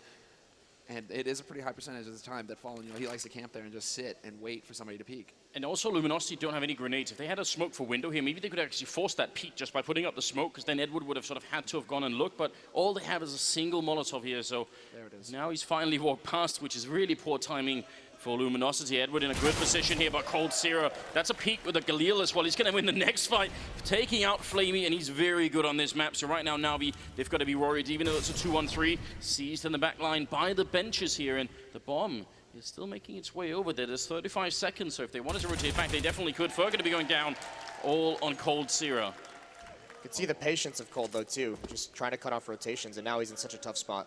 Yeah, and Zeus just heard the step. Zeus heard that landing, and so he was close enough. We already see a little bit of a rotation coming out from Na'Vi, but Cole's going to win the first duel straight up. Tries to get back out into the window. 15 seconds left. This isn't a whole lot of time. He doesn't have much room for error here. And the chant begins. Can he get it? No. Guardian 10 seconds. Has everything going for him, basically, coming out onto short like that. There just wasn't enough time for Cole to maneuver.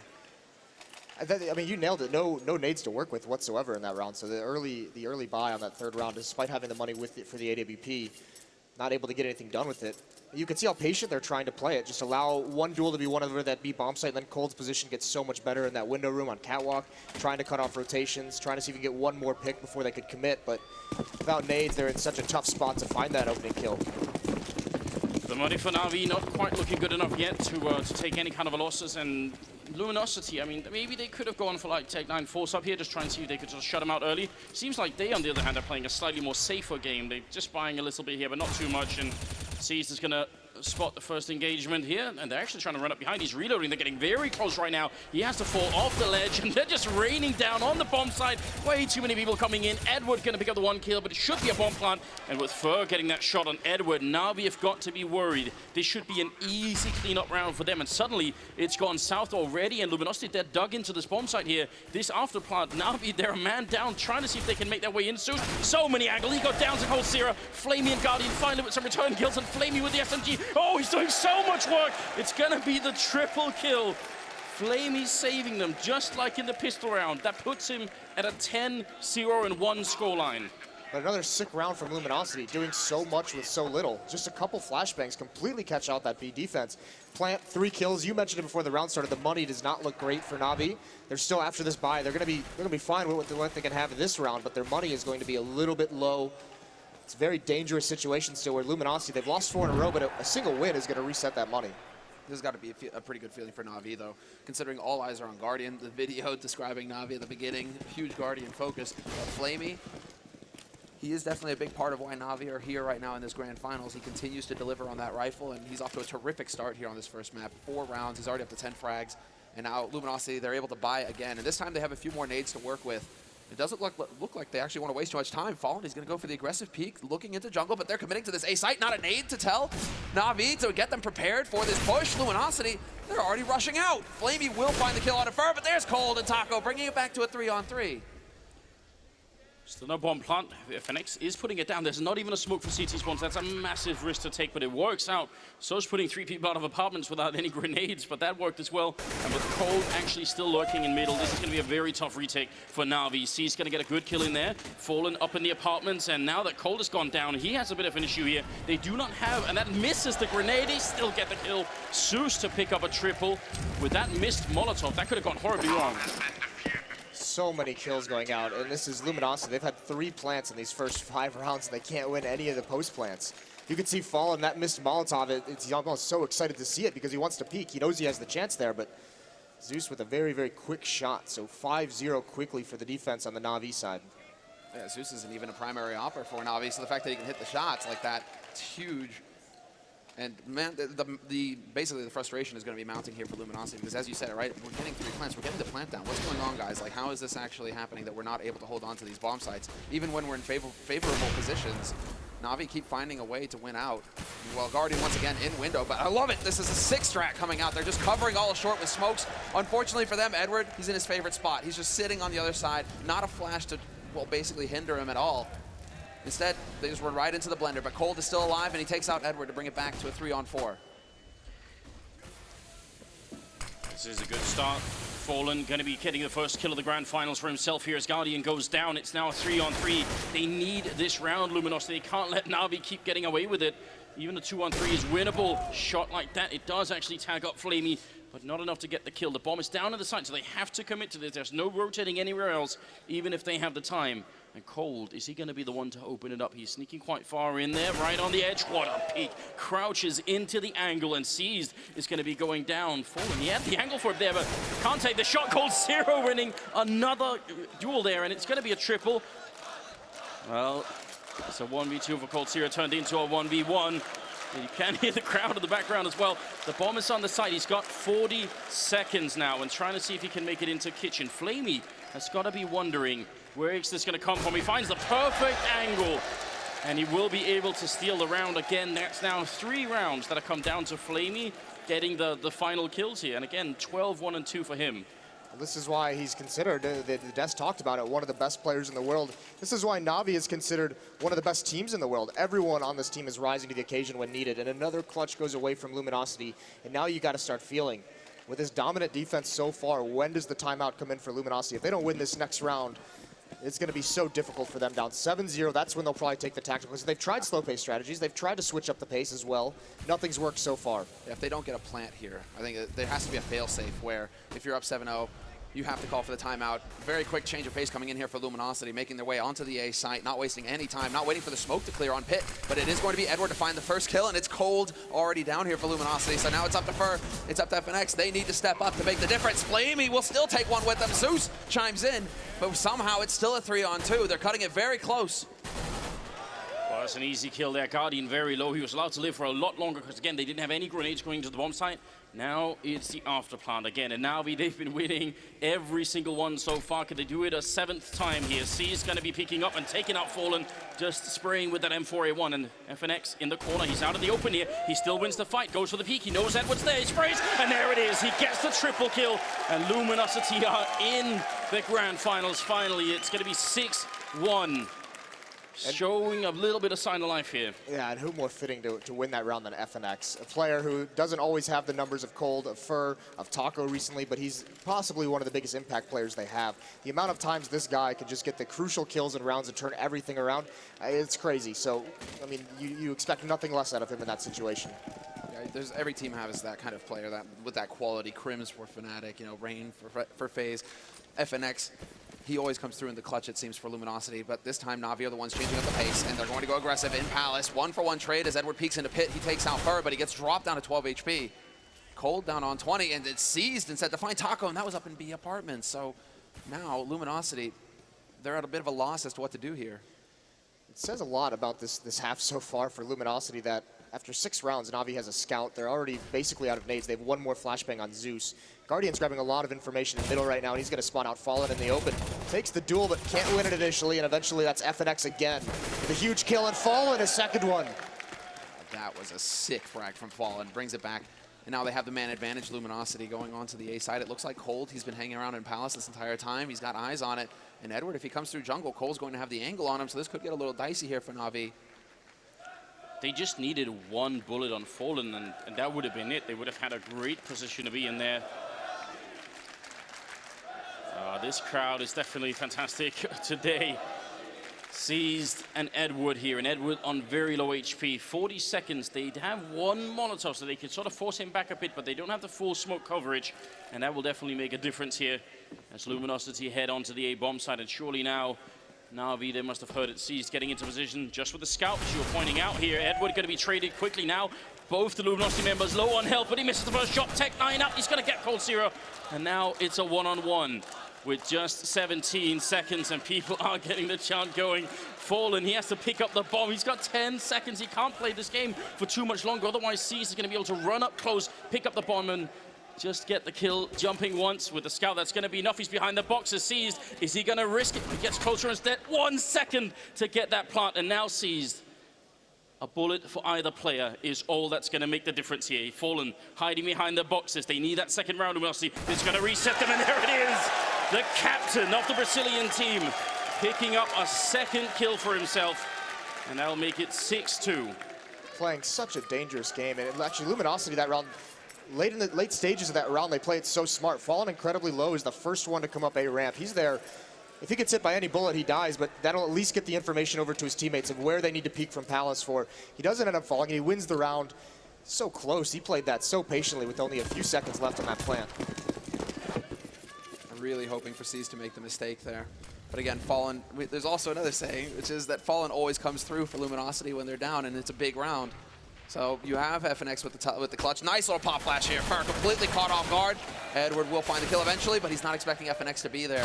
So they do bring it back. Fallen takes out Guardian. That was on short, and now they actually have control of the situation. Although Taco, he's lurking in Palace. He's going to see this double push. He's not going to spot the second man, however. Flamey, he's going to be able to pick up an AK, and now Flamey with an AK, we know how dangerous he can be. Yeah, that's never a weapon you want to be able to give up. At least he has no armor. Very susceptible to aim punch, but meanwhile, Luminosity's going around towards the other bomb site. They're going over towards B, and now Cold spotted out C's and window, so they have the intel on where the last two players are for Na'Vi. Luminosity, this should be a pretty clean win from here. The question is Flamey going to keep this AK-47, or is he going to try and do something with it? And right now, he's just playing passively at the A bomb site, so just going to try and hold this weapon into the next round. Yeah, absolutely. He's only sitting on $2,000 right now.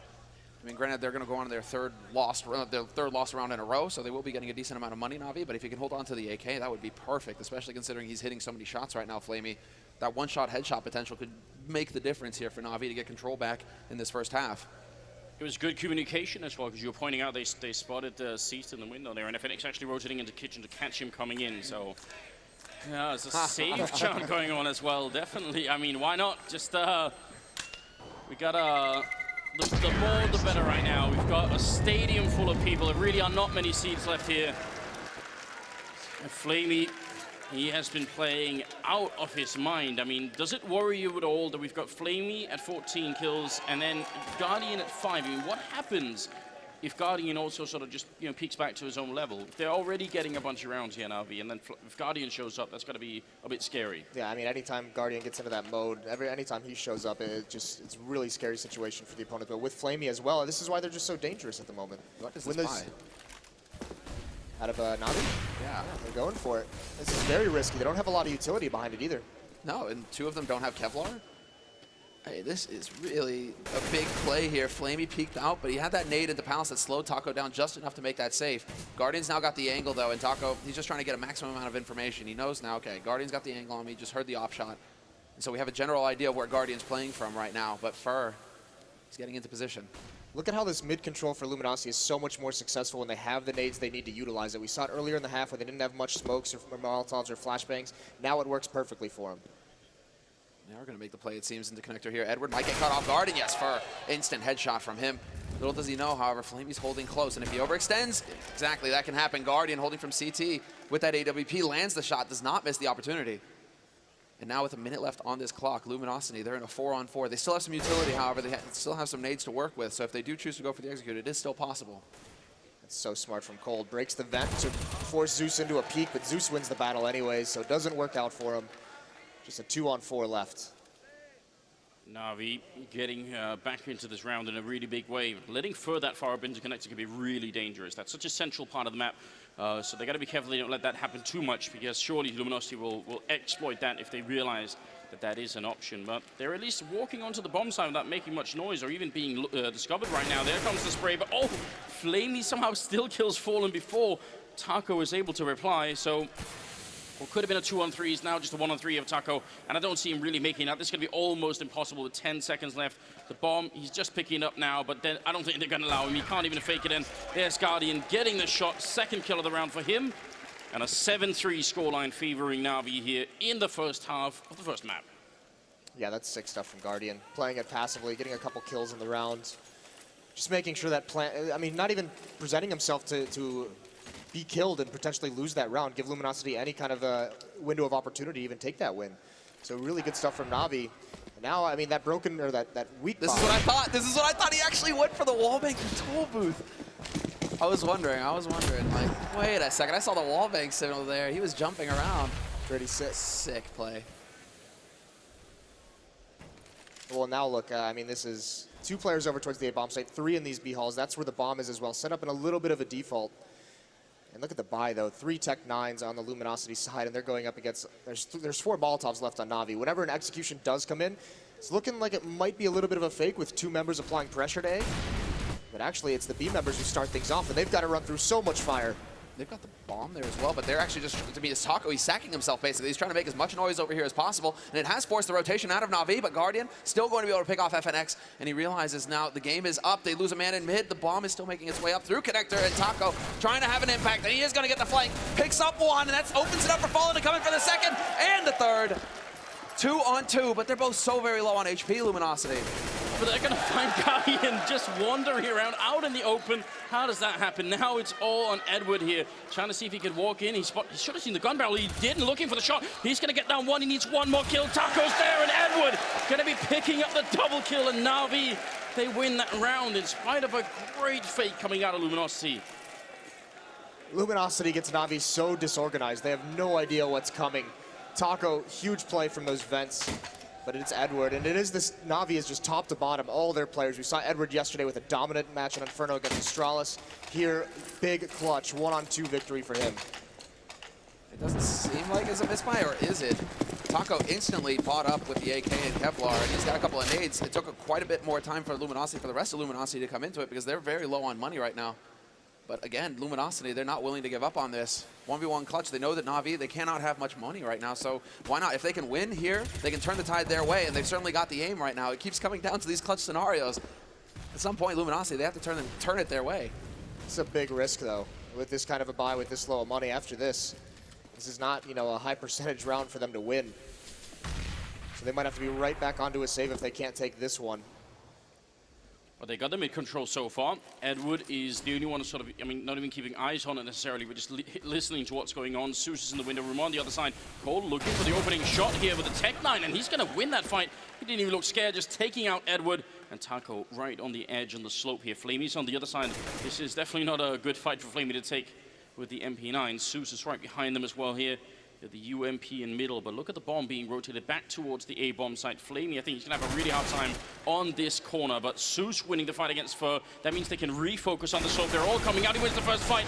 He's going to be traded. That's still better than I would have thought, and now it's Zeus to follow up, takes down Fallen. Guardian with a shot, and now Cold Sierra alone, you know, 1-on-3, and they sort of have a pretty good idea where he is. He got that first kill in the middle.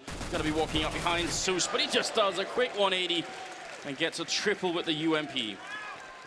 LG with that buy, they're trying to break the money of Na'Vi, because you could see a couple SMGs were out there trying to keep that money low, so if they do end up winning one of these rounds at the end, they can string some together against just pistols, but it's not working out for them, and then this is the punish for that kind of a risk.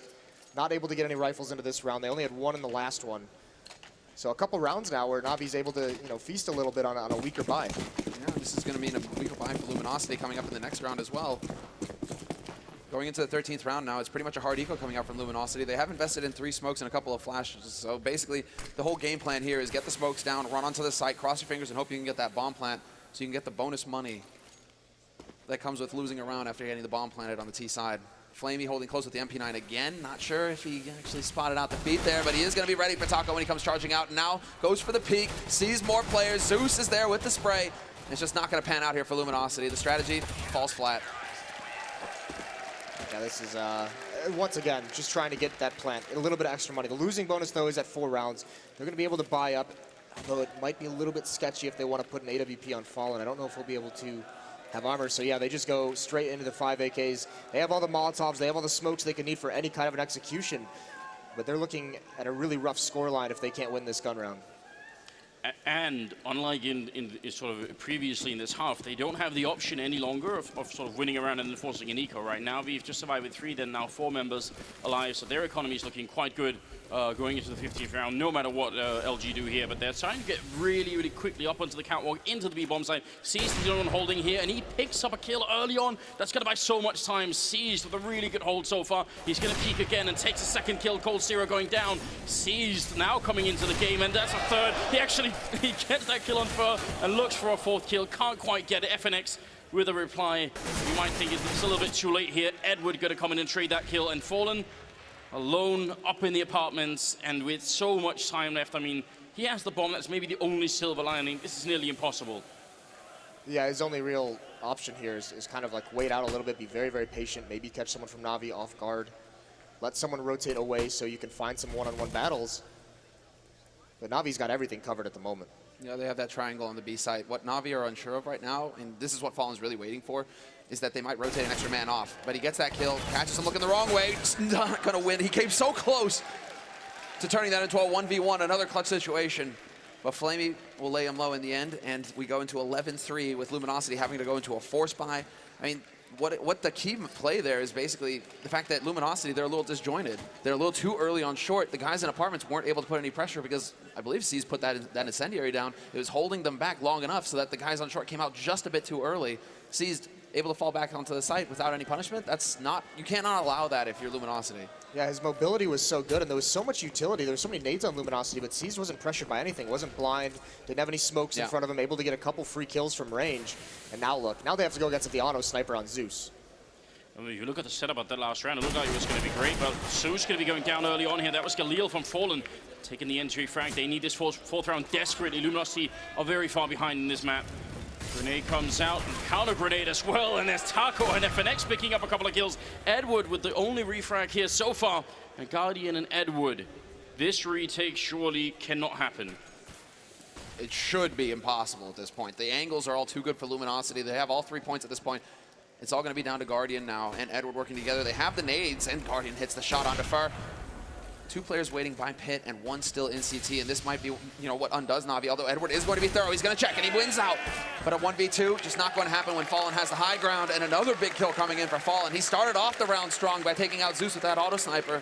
He ends it and gives Luminosity that 4th round going into the second half. But this is still a fantastic scoreline here for Na'Vi. Yeah, the crucial battle in that round was actually that Molotov nade combo over towards jungle was just sick. Perfectly timed. Stops any of the rotation, gets him 2 kills right off the back of it.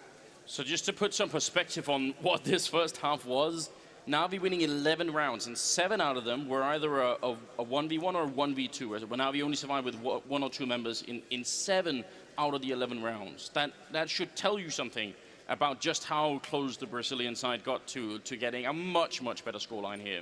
Well, even you look in the early stages, in the first 5-6 rounds, how many plants there were. There were 3 of them, over half of the, or about half the rounds. Were all plants, and not being able to win those post-plant situations. You'll remember it was that 3rd round or the 4th round when they had actually it was like a 4-on-2 when they it was a save for Luminosity, but still they had a massive advantage and not able to hold on, not able to set up any crossfires. But what a half from Flamey. He started this off so well with this pistol clutch, set the tone. And that's actually, I mean, he's playing against the man, well, Fur, who kind of dropped off. I mean, he got the quad kill in the pistol round. He tried to turn it back, but after that, he kind of just vanished. He ends the half with 6 kills. And he's one of the heavy hitters on Luminosity. Everybody on Na'Vi, they're all in double digits, but him and Taco kind of lagging behind here. So if Luminosity want to stand a chance, when both of these teams are so even in individual talent, in individual skill, if you have a couple of players who are lagging behind, that's just not going to cut it. Luminosity, they need all 5 to wake up here for the second half. It's going to have to be another sick comeback, just like what we saw last night. Sick, but depressing. Why you have to go there, Moses? Well, Puckett did it, so might as well. It's too late. All right. Should we just decide to delete that from our memories for a little bit? Yeah, I say let the past be the past. At least for a little bit.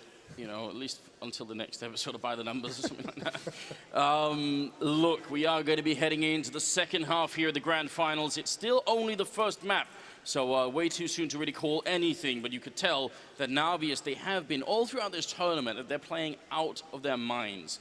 And this was actually my worry. I was a bit scared that maybe they would be peaking too soon. You don't want to play your best games in the quarter and semifinals and then, have a really bad game in the grand finals. But that doesn't seem to be the case at all. So we're going to head into it here. Edward running into the middle, just controlling top mid for a little bit, and looks like a fairly aggressive hold on middle actually from Luminosity here. They want to see if they can find this. That could be dangerous because Taco and Cold Zero, they're on the other side setting up for it, and Cold Zero shutting down Flamey. Flashbang comes out, but Na'Vi turn around for it. They're going to be trading effectively so far. Taco needs more kills. He's going to get a headshot. He's looking for one more. He's got 1 bullet left. He misses it. The knife is out. They're going to try and chase him down, and Seized going to be successful. So still a 2-on-3.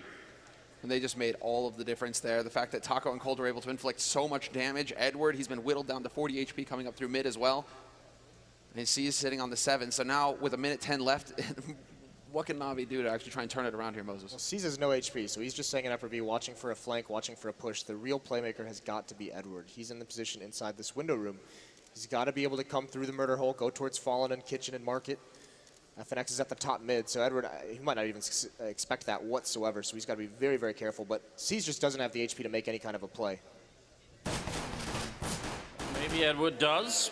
Yeah, there's the opening headshot at least to try and make that work. Fallen and Fur, they still have a lot of health left here to try and see if they can bring this round home. They don't currently have a kit picked up. That's why maybe the one silver lining I can think of for Na'Vi right now. They're going to get onto the site, and Fur is quite far away from the action as well. See if that defuse kit is going to make the big difference here in a 2v2. Such low HP, it's all about the angles and catching somebody off guard. Fur is just now rotating over from that B site. He's going to walk by Edward's position. Fallen is going to be taking point, not even waiting for his teammate. He's actually just all out trying to find the info. Where are these guys playing from? There's the tap, and C's doesn't even give it away. He's going to step up, and Fallen's going to catch him. Fur with the kill on Edward. Just not enough HP to really go for the big plays there, to get out into a long, drawn-out fight. They needed the instant headshots. Fallen just outplayed C's so hard. Right on, just taps it and goes the opposite direction. C's goes to check and realizes he's been fooled, so it's an easy kill, but Na'Vi gets the plant. Again, much like the first pistol round, that plant is like, that was the best they could have done. Look at the HPs in that, only take like one bullet each person. Look at Starix. Look at how animated he is right here. He's truly commanding this team right now. That's quite impressive. We have to give the six-man credit. Same for Zeus over on Luminosity's side. I mean, sure, Fallen has much more. Well, he is the in-game leader. Zeus is there to support him, but Starix is the one calling the shots for Na'Vi. Yeah, I mean, Thorin mentioned this concept. You know, a good chess player. I feel like the chess player there is probably Starix, but he's got some pretty good pieces on the board right now, and they are in an 11-5 lead, and they're going into the 17th round here. Some controlling underpass and Edward at top middle. If they can get a kill in here early on, that's going to put a little bit of stress, I think, on the Luminosity side. Yeah, controlled smokes in mid from Na'Vi, very coordinated. They want to get this control. Looks like they're boosting up in the window. That's going to be Guardian. There's one up in the vents and Fur. Swift execution. Yeah, ready and waiting for it, and there is no chance to reply. Flamey sees they're trying to make it happen. They are looking for the fight, but they are going to get caught out. Flamey dead in pit, and Zeus now having to rotate around. So they're just getting whittled down here, Na'Vi. They're down to 3 players. Luminosity still have all 5 alive, although they don't really have much utility to work with anymore. Luminosity to hold this off. Doesn't matter when you have the rifles and the advantage of range. That's the whole point. You're looking for those long-range fights, and you catch them out that way. Zeus has recovered a FAMAS, so we'll see if he can actually achieve anything here with it, but he's not going to manage it in the end. FNX. Seems like Luminosity are really coming alive here in this second half. They're winning all the duels flat out. Taco just assassinates C's, and that's it. It's over. Yeah, no plant in this round, and with that investment now, this is basically going to have to be just a full save, just a hard eco. You can see Guardian, he's up at $2,700, so he's the one who wants to go for that AWP, keeping that extra 700 or 800. Well, we've got the 18th round that's going to be coming up, and you know, Moses, people are going to be blaming you if this comes into another comeback situation here, because you did bring it up. That's how it works. Well, thanks for calling me out on it. Yeah, you know. I think you've already had some good times this tournament, haven't you? What's that thing you said on the desk? Something about GG. Well, thank you guys. We have hot mics are fun mics, guys. Yeah, that's a very good saying indeed. Taco and Cold Zero, they are in the B-bomb side. They have the exact same setup as in the pistol round, similar, and I mean, this time it might be even better. There's no armor on these Na'Vi players. This could be an actual slaughter. Yeah, they're going to get shredded. And they're going for a similar setup here, Luminosity. Taco's got that pop flash ready to go. Cold is holding right next to him. So it's going to be that 1-2 combination punch here. It's the same as their pistol round. And actually, that might help Na'Vi, figure out what's going on, but they just don't have anything to deal with it. There you go. Boop. And they all just get murdered. Taco double kill for him. Cold slaps down Guardian. They will find the man trying desperately to plant on the site. Great deny there, actually, man. Cold Zera saving it, because if C's gets that bonus money, it's looking much better for Na'Vi in the next round. They would have a full buy across the board. Now, Na'Vi, they aren't quite there. They're going to be limited on nades. So I always identify that position with Pronax, but obviously he plays it alone. But Pronax's timing in that position is really scary for some reason. I can't really explain that. What I do like about the way that they're setting it up is that Cold Zero is actually watching the flashbang, you know? He's watching it for like the first seconds, then he turns around, and then they just go for the slaughter. It's actually a very, very good setup. Well, and if you're a terrorist coming at that and you see that pop flash kind of come out, even if you're blind, you're always going to expect the peek to come from that right side. So Cold peeking on the other is what's expected to throw him off just a little bit. Well, Navi's chance to make their mark on the second half here. 11-7 is the current split, so only a 4-round lead for Navi, which is at this level, which is the absolute highest, obviously. Not necessarily that much. Things could quickly get out of control. Taco trying to return the spray there. And he's spraying back with an M4A4, which is significant. If it was an M4A1, then the terrorist on the other side wouldn't know because there makes no traces through the smoke. But he can see where that bullet is coming from, so you got to be careful about spraying too much like that. Again, though, Na'Vi, I mean, there's a minute left in this round, and they're out of smokes. They have to do something with what they just laid down. This has to have an impact. And it looks like a lot of players huddled up in these B tunnels. Taco's the lone man at this bomb site. LG does not have a read on what's happening quite yet. No, they don't actually have much information at all. Fur, with that smoke going down a window, it means that Fur has to try and play from connector. FNX is keeping an eye there as well. Taco has spotted it, though, and the game is up. Now the rotation has to come out here from Luminosity. Fur, FNX hauling over here, but Taco, he's going to be the first line, and he loses versus Guardian. Cold on short. Is he going to be able to actually bring it back? Big spray from him, but Edward with the backstab settles it, and it's a man advantage now going into the retake here for Luminosity. Guardian is trying to force their hand, trying to go for the shoulder peek, and Edward will be the one to get the flank, but Fur drops the bomb carrier, and now it's all on Edward. 1v2, Fallen with the angle, and Fur on the site, and it's all over. Fallen, sick shot, and just holding the angle patiently, gets it all done. Wow, I mean, that was a bit scary, and I think, I could be wrong, but I swear I saw Guardian killing one of his teammates in the middle of all of that. Yep. I mean, he did. Yeah, one team kill in the middle of it, that's not going to put the whole team on tilt. But, you know, it's not like Guardian has had an amazing game yet. He's still bottom of the scoreboard, just like he was in the first half. So, you know, for him personally, maybe that's a bit frustrating.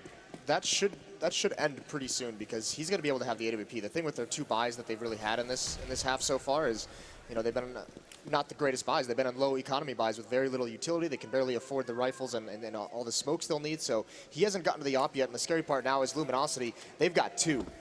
Yeah, this is the frustrating thing from Na'Vi. They never really seem to prioritize Guardian. He's always willing to force up with his teammates. But this is, again, similar to what Luminosity were doing in their T side. Na'Vi, they just want to get this bomb plant happening, but FNX, he's only going to trade 1 for 1. That isn't quite good enough, but the rotation is going to come in here from Luminosity, and now all they have to do is be patient and wait for the smokes to clear and close in on Na'Vi after that. Yeah, that's got to be the game plan here. No reason to sacrifice yourself. All right, they get the bomb plan. That's not the end of the world here. Fallen picking up a kill, and Edward trying to get close with the tech line, but Taco there as the bodyguard, and they did exactly what you said, Summer. So I think that's some nice calm play from the CT side here. Keeping it cool. Yeah, especially with Taco rotating through CT spawn to assist Fallen with the M4 in case anyone, like we just saw, try to get close to that Tech 9. But this double op setup, we saw it yesterday against Liquid. This is what allowed Luminosity to claw back into that match. And again, they're playing from a deficit, but the first round of the double op setup, I mean, they look good. Now they have Guardian, though. This is where he needs to step up. This is where he needs to start having that big impact we know he can. I mean, he was talking about it in the video as well going into this match, how he handles the pressure. But this is when it's at its worst. Now his team really needs him to step up. He needs to have that impact with the sniper rifle. It's not about him underperforming. It's about his team needing him now. And Na'Vi, standard fare for them, it seems, although Guardian might be going into underpass. No, he's up in apartments right now. He's actually looking to see if Taco's playing aggressive, something that Luminosity have been doing at the beginning of this CT half. They have been, going with the aggressive peaks, aggressive setups, looking towards B apartments. Guardian was hoping to punish that. Yeah, well, especially because they know Taco jump peaked the last round where they sent a lot B, so he's just trying to go for that early shot, see if he can catch Taco out of the air. I do want to point out, you see Cold Sierra sort of turning around up in Catwalk there, looking into the wall. That's something pro players do, because if you look at the audio source, you can actually determine where people are going. So it's not like he's looking through the wall, but that's just how it works, in case you're wondering and you're confused about how that works out. We do have some mid-control coming in, or at least a play for it here for Na'Vi, but they need some good grenades up to make sure that they don't just get entried here. Fur in a very dangerous position, pushed up far, going for the first kill, and Such will be falling. Seized, he really wants to return that, but there's no reason why LG should be fighting this now. About 50 seconds left, and it looks like the other part of that Na'Vi push that was supposed to go into the A-bomb site is setting up outside, but how do they finish this now? This is such an intriguing way to play mid-control if you're CTs. 3 members over towards Catwalk, just spotting for B, playing a retake on that bomb site, but Taco and Fur being aggressive. No one peeking from window, and no one peeking from connector either. And we got the chant going right now, but Na'Vi, they need it. Being down a man and not having many nades to work with makes their lives very difficult, but it is going to be a commit to the A side here from them. All 3 players from Luminosity who are over on the B side are going to have to start rotating because the defense on the A side is about to get overwhelmed. Although, as I say that, FNX and Fallen start the party, seized in connector will pick up the rotator, but instantly traded, and Guardian, just like that, he's lost his entire team. The lack of nades is having an impact here. When you try and rush onto that A site, and you have to worry about all of these angles, a couple of flashes could make a big deal, but Guardian, he's having that impact, and he is going to die right before the clock goes up. Sick shot from Cold, but Guardian should have made that money. He should have died right before, and he did. Well, 11 and 10. I mean, the comeback is definitely looking very good at the moment. We've got 6 rounds in a row here for Luminosity, which is exactly what Na'Vi got when they had their first half going into the CT side here. So that also should tell you that it's too soon to start sort of losing all hope if you're on the Na'Vi side here. Still some good Counter-Strike to come, but this is, from a viewership point of view, this is what we wanted, right? If you're watching this game and enjoying it, then you'd want this to go the full distance here. Na'Vi, they have money. Everyone except for Zeus could buy an AK and armor. What do you think, Moses? I mean, obviously they are going to make the money. You don't save with this kind of an economy.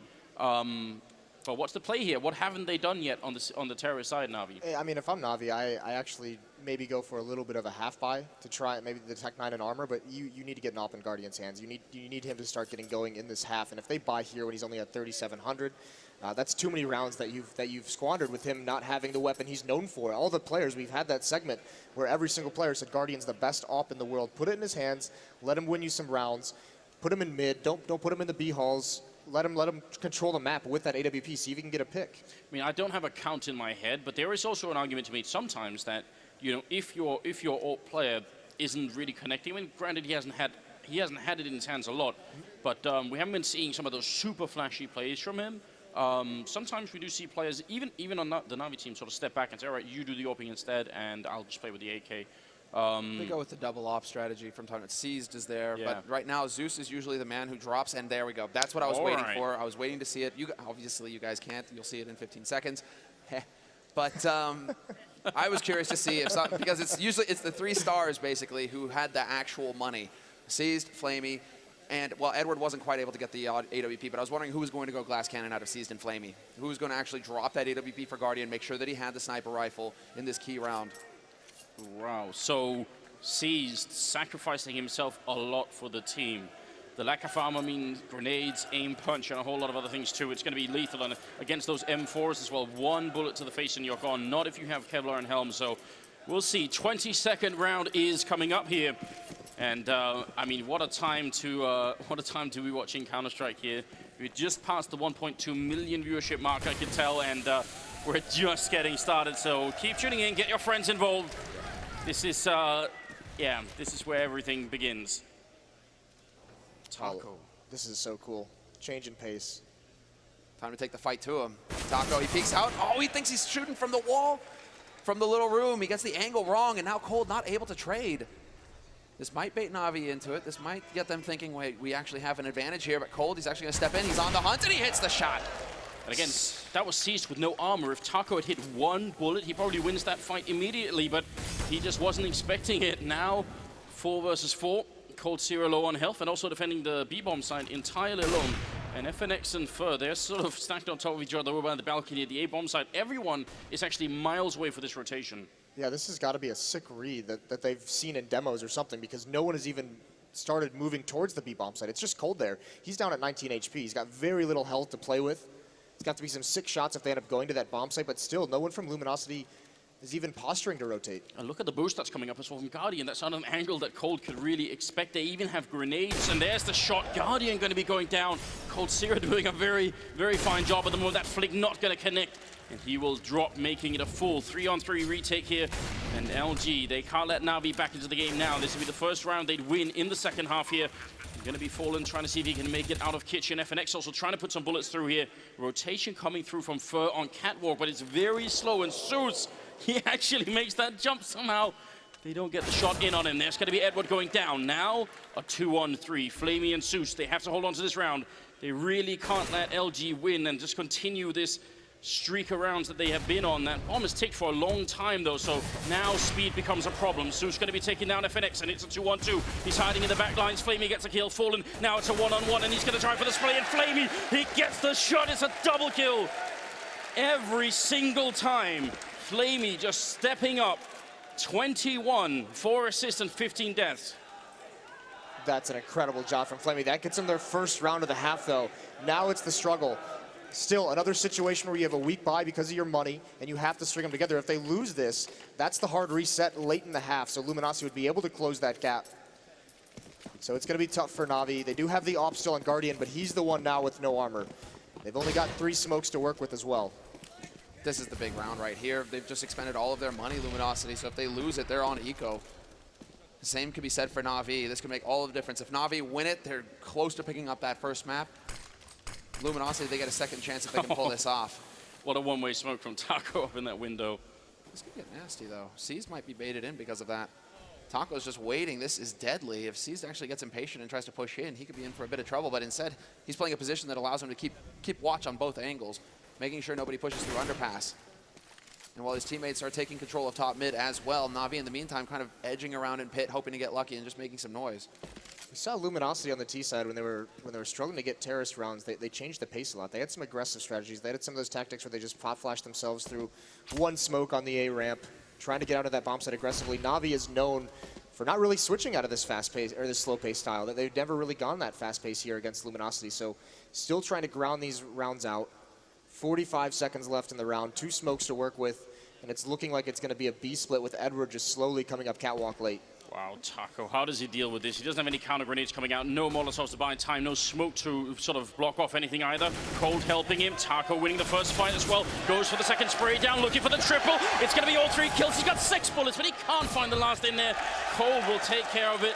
And that is going to be Luminosity with a very hard reset of Na'Vi's economy. They're back to just about 2,000 on average. And a 12-11 scoreline here. That was the worst possible thing that could have happened to Na'Vi. Yeah, this is the nightmare situation. Back onto pistols. Guardian at 1,500. It's got to be a double save if he wants to have an AWP into the next round. This is the nightmare, but that is such a huge risk as well from Luminosity. They have nothing in mid. They have no info on where Na'Vi are coming from. They're playing a straight default kind of pattern. 3 on A, 2 on B, and it all comes down to hitting the shots. So individual play is what made the difference there for Luminosity. They had no way to back it up. Fur just, slams Flamey. He knows that they've been playing around in pit. He takes that auto shotty in there. Makes a little bit of extra money for himself. You get more money with the shotgun kills. We saw it yesterday with how effective Taco playing that position in that bomb site right behind that last pillar. Fallen did the same thing against Liquid. It's just these terrorist teams with no nades have nothing to flush him out of that spot, so he can just be so mobile, pick and choose the battles he needs. That's the real difference maker. I mean, he's coming back into it as well. He's getting into the high double digits, the high teens rather, on Taco's side, and he just catches C's trying to get tricky with that smoke. Not going to happen, and Edward is now the last man alive here for Na'Vi. 3rd kill with the auto shotgun in a grand finals of the first $1 million major. And that's just rocketed his money up. Just fur, ladies and gentlemen, just fur. Edward going to be running back with 3 health, so he can't really accomplish anything at this point in time. He's trying to hide. Best he could do is get a single kill, but Fur is on the hunt with the shotgun. Oh, Edward, is he going to suffer the same fate? They come around the corner. Quad kill with an auto shotgun is going to make it a tied scoreline. 12-12. Luminosity, I mean, really, really playing well in the second half. And you can see the effect. Look at the effect this reset, this disaster situation. Guardian's going to be on a deagle. AK-47s for Zeus and Edward. Galil on seized. Did someone bring a Macedonian flag in here? Why are they buying, though, is what I'm wondering. Why are they not just going for a quasi-buy? Tech-9 Kevlar, hope you get a plant, hope you get a lucky round in, but just allow for Guardian to get that AWP, allow for everybody to have all of the nades, because once again, Na'Vi, they're trying to run in here, and they're just looking for the shots. They just don't have much utility to make it easier for them. Fur in this position can wreck them as they come out of apartments. It all comes down to whether the flashes are good to just force him out of here. And he's got the angle already, so as soon as this smoke clears, it's going to be over. There's the flash, completely ineffective, and Fur, double spray for him, and he drops the bomb up on the balcony as well, which is pretty much the worst place it could possibly fall.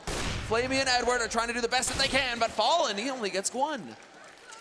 Well, this is a big round here for Na'Vi. They need to get economically back in this game here. It's a 2-on-2. The bomb has not been planted yet. They just cancelled it for a second, because when you don't have that smoke for CT spawn, you do get just a little bit paranoid. Taco, he's holding that position now, and Cold is holding the other angle, so now the bomb plant is really going to be tricky. There's still, I think, maybe 1 spot left that they could try and go for, but Luminosity actually have a lot of control in this 2v2.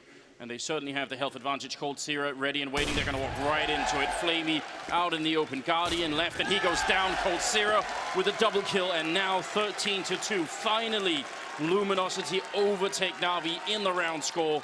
And I have to ask, Moses, I don't know if you were watching this, but did it look like C's got stuck on the corner? Is it even possible to get stuck on that corner coming out, or did he just not realize his model was showing a bit at the edge of the smoke? Yeah, it might have just been a mistiming. I don't think you can get caught on that corner. I don't think there's anything there. Yeah, so I think it was just a mistiming of either the flashbang, maybe they just misread when it was thrown.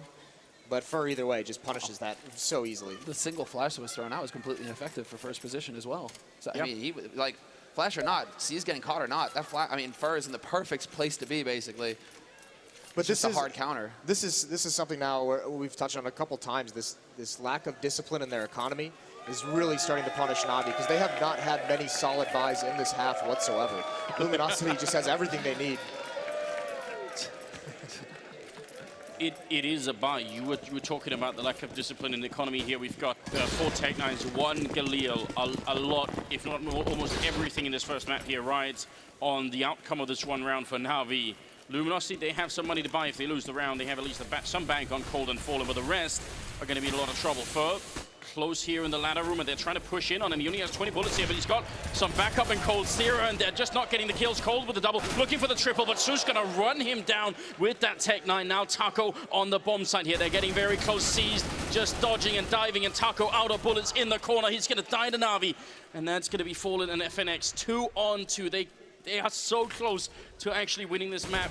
They need another couple of kills, and Seuss is going to pick it up. He's got 2 health left against Fallen. Now a one-on-one, and he needs this clutch. The bomb is out in the open, and Fallen is just ice cold. He's not even moving from this angle. He's just in the kitchen waiting, and there's the shot. Fallen gonna be able to take him out, putting them at 14 rounds. That is incredible stuff. Na'Vi somehow almost makes that work. But now this is that position that they have no more rounds that they can save. That was their last chance to kind of save around and get a solid buy going on, because it's not necessarily the weaponry they have, it's the nades that they can use in those rounds. We saw that time, the limited nades that Na'Vi did have, they used it. Luminosity throws some nice counter flashes, some nice counter nades, stalls them out completely, but Na'Vi just has to push forward into like really, really bad fights for them just because they have no more utility to rethrow. This round they only have a flashbang at this point. They've already used their one smoke. Yeah, they have the single flash on Edward. There was a little shakiness, something that we're not used to seeing between Fur and Taco, you know, drawing out their sprays that gave Na'Vi the chance to capitalize on that. But I think Luminosity, after winning that round, they're going to be settled and ready to just take this first map. It's all on Na'Vi now to come up with something magical. Where are the grenades, Moses? Where are they at? They're all gone. They're all gone. This is going to be so difficult for them, especially with Galil's trying to win some of these battles. Guardian, no armor. It's actually C's who's going to be the one that looks like to take some initial fight. Edward's trying to work his way up catwalk, using a little bit of his smoke for cover, but that's gone now as well. And Cold falls for it. C's with great positioning. They thought all those grenades had worked out. Fur going to be going down. Na'Vi not giving up without a fight. Taco going to go for the quick peek, but he's got to be careful to get... Oh, he hits that shot! Taco announcing himself as a good AWPer here. That's about the right time to do it, as well as Flamey goes down. Luminosity are taking some very quick steps here towards winning the first map. Seuss and Guardian, they are going to be left and trying to get out. Guardian showing up with a kill on Fallen, and that's the perfect start. The bomb is going to go down. Guardian is covering him. He's not even looking at jungle right now. Going to be peeking in again. He hits the shot on FNX, and now it's Taco alone. 1-on-2. He goes for the beak. He takes down one more for the triple kill, and now Seuss hiding inside the bomb site. Taco trying to see if he can make it in. This would be one of the biggest clutches of his career and possibly win the map. He's going to go for the quick spray through. Seuss is on the other side. Taco trying to see if he can make it around. He jumps. He goes down, and Seuss going to be able to win the round. Na'Vi keeping themselves alive. Just barely. Guardian bails him out there. In a round where they have to win those duels, because of the lack of nades, Guardian just peeks and grabs 2 quick ones, falling out in the open, and then covers his teammate off towards jungle, but Taco almost able to make a hero play. The issue with this win from Na'Vi is that you can't rely on winning those duels. A lot of those are 50-50 battles that they're taking. You can't always rely on them to close this match out, so they're going to have to come up with something. Fortunately, the money for the Luminosity side is now very, very weak. Fallen has plenty of it. Yeah, this is a pretty hard reset, actually, on Fur FNX. The thing is that Fallen has the 9300 in the bank, so they should be able to actually do something with that. But yeah, the misbuy on Taco, just a sole MP7, that's going to cost them. I mean, Na'Vi, thanks to the bomb plant, they actually get something out of this. I mean, they're still able to get a buy, and they save the AWP, so they have a healthy buy as well.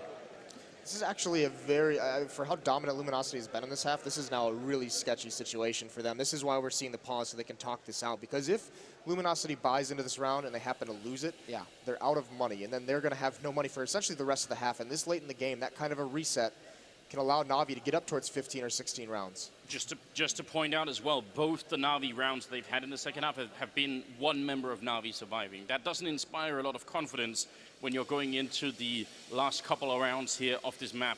This got to be a really tense situation for both teams. I love how it's so similar to how the first map played, the first half played out as well.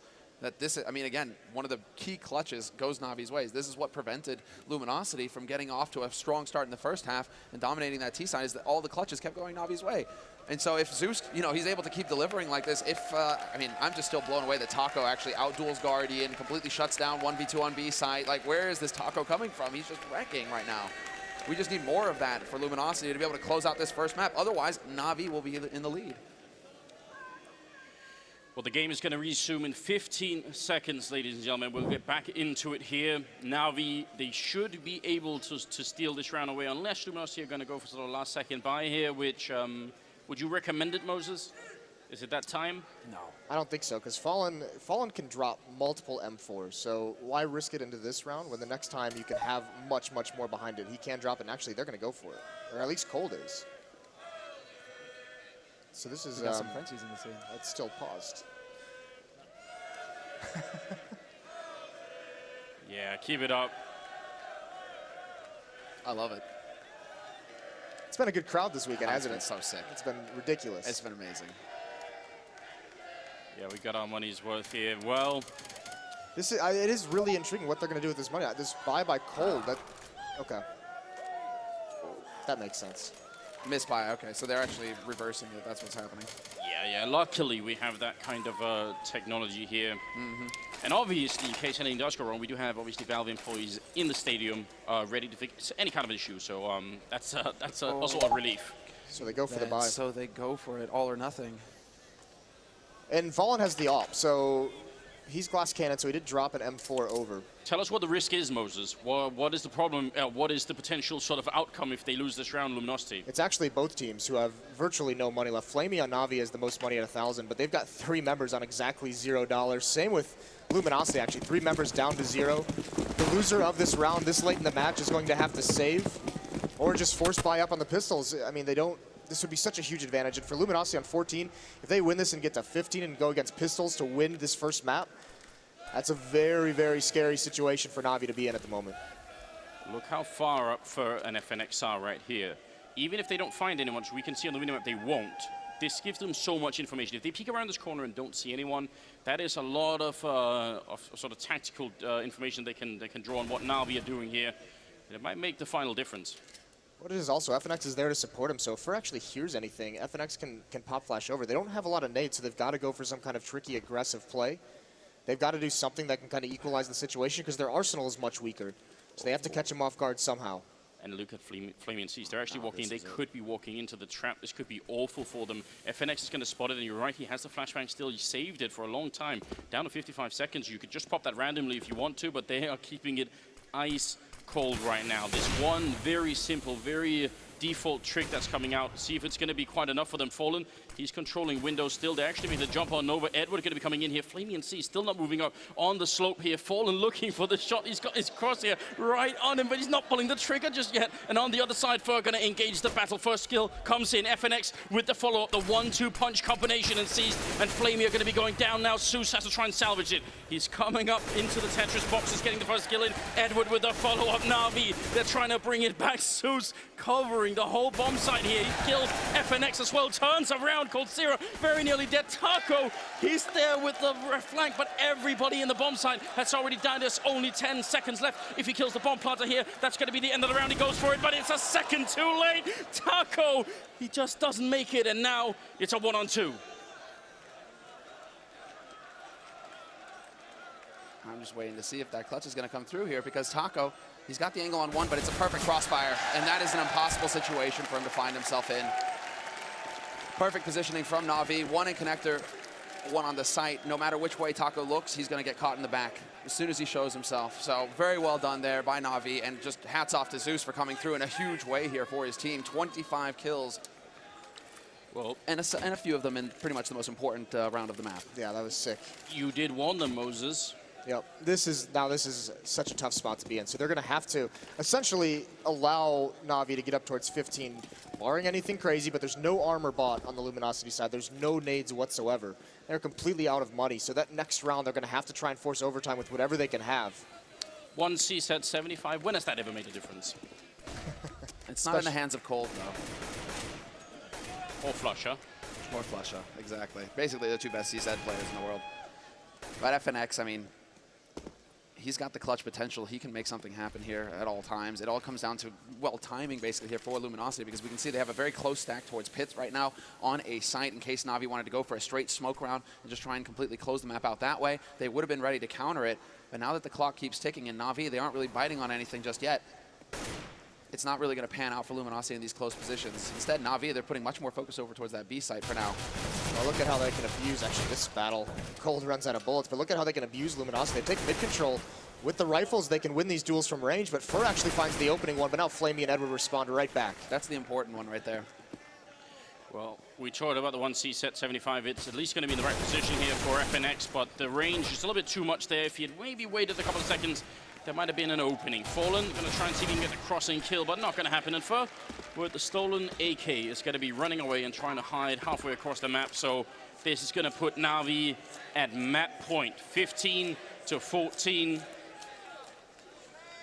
This is going to be so difficult now. And they should definitely be hunting right now. I mean, Na'Vi, they can afford to sack at least one more player to get this gun off of Fur, and that's why they're sending Flamey up the top mid. And they're also making their way through CT. That's Edward on the hunt over there. But if they can catch out Fur, it would have a huge impact here on Luminosity's last round, you know, to be able to put up a fight. They're already going to be limited on utility, Luminosity. That's going to be the trick, because the last time they had a buy with low economy, they had that set up on A ramp with Fur and FNX, and it actually worked out. It got them the 2 opening kills. But they're going to have to come up with something creative like that, and it does look like Fur is going to be able to save this. Edward is going to turn the corner, but Fur wins that battle, luckily, thankfully. All right, well, it's only fitting. Our analyst panel did point it out. This is a very, very close game, almost impossible to call, and it's gone all 30 rounds here, which is absolutely incredible. And we do have 1.3 million viewers tuning in, so make some noise here at the Nationwide Arena. What a day it is already. Magnificent. This is what it's all about.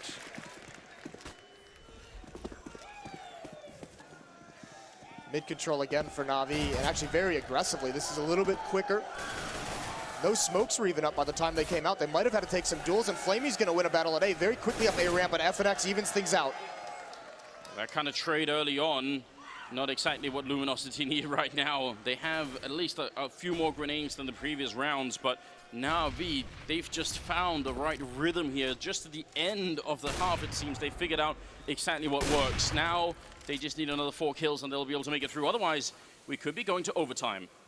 And overtime in the finals? Yes, please. Thank you very much. With how both of these teams are so dead even right now, it would be nothing but an amazing match. Zeus getting up into connector, however. And he's going to be getting close, hoping to catch out any rotators as this push comes in here for Na'Vi. With a minute left on the clock, they have just enough nades to make it work. And he's taking the peek, trying to get as much information as possible. I mean, this kind of execute with Zeus being this far up in connector and without being spotted, that's going to be really scary. If they get the right smokes in, then how is anyone, if Fur tries to rotate in and try and stop anything, Zeus is going to shoot him in the back. They've got such a good position. And Zeus, I don't know why he's moving around so much. He really shouldn't be the first guy in here peeking. Should wait for the rest of Na'Vi to actually make the execute happen. He looks a little bit nervous right now. Fur hiding in the corner. Zeus going to be making his way around. That Molotov there. It's going to be the first kill coming in. Fur now got a little bit left. He's got the smoke as as well. Backup coming in. He's got the knife out. Actually, 2 bullets left, trying to see if he can get the reload up. Somehow he's still alive, and Cold Zero, they get the kill. Navi, how did this go wrong? Now it's a 2-on-4, and Seized and Edward, they're on the slope. At least they have the bomb down, but this is such a tough round to win here. Luminosity, they're trying to make it back in. Another 2 kills, and we'd be going to overtime. Seized, he has the Molotov. He's going to try and put it out. Gets the spray down, kills 1 further. The refrag now all on Edward. He's out there. The bomb is ticking away. He gets the first kill in, but he can't get it. The Molotov not going to save the round, and we are going to overtime.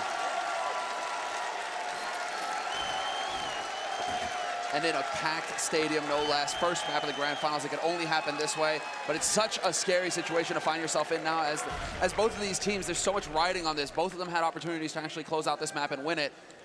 And so now, how is the mindset going to be going into the second map for the team who loses this first map? That's what it's all about. Are they going to be able to reset and show that they have the fortitude, Luminosity, to come back once again? We saw yesterday, Luminosity has that mental strength, that focus to come back from any situation, to maintain their composure despite all adversity that they've gone through. Navi's kind of, won every map throughout this tournament. They haven't been tested like this quite yet. But both these teams, with how many times they've played each other this year, they always know it's going to be this grind-out game. They always know it's going to be this close coming down to the wire. The big deal for Navi, in my opinion, is that towards the end of this half, when they actually strung those rounds together to take the advantage, it's mostly on the fact that they had such an economic advantage in those rounds. They were beating up Luminosity. We saw a lot of weak buys by LG there at the end. Once Navi was able to build up some money. Going into overtime, that disappears for at least the first 2 rounds. What happened in that execute at the end there? They had only Fur in window room. Everybody else was much further away. How did they not win that round?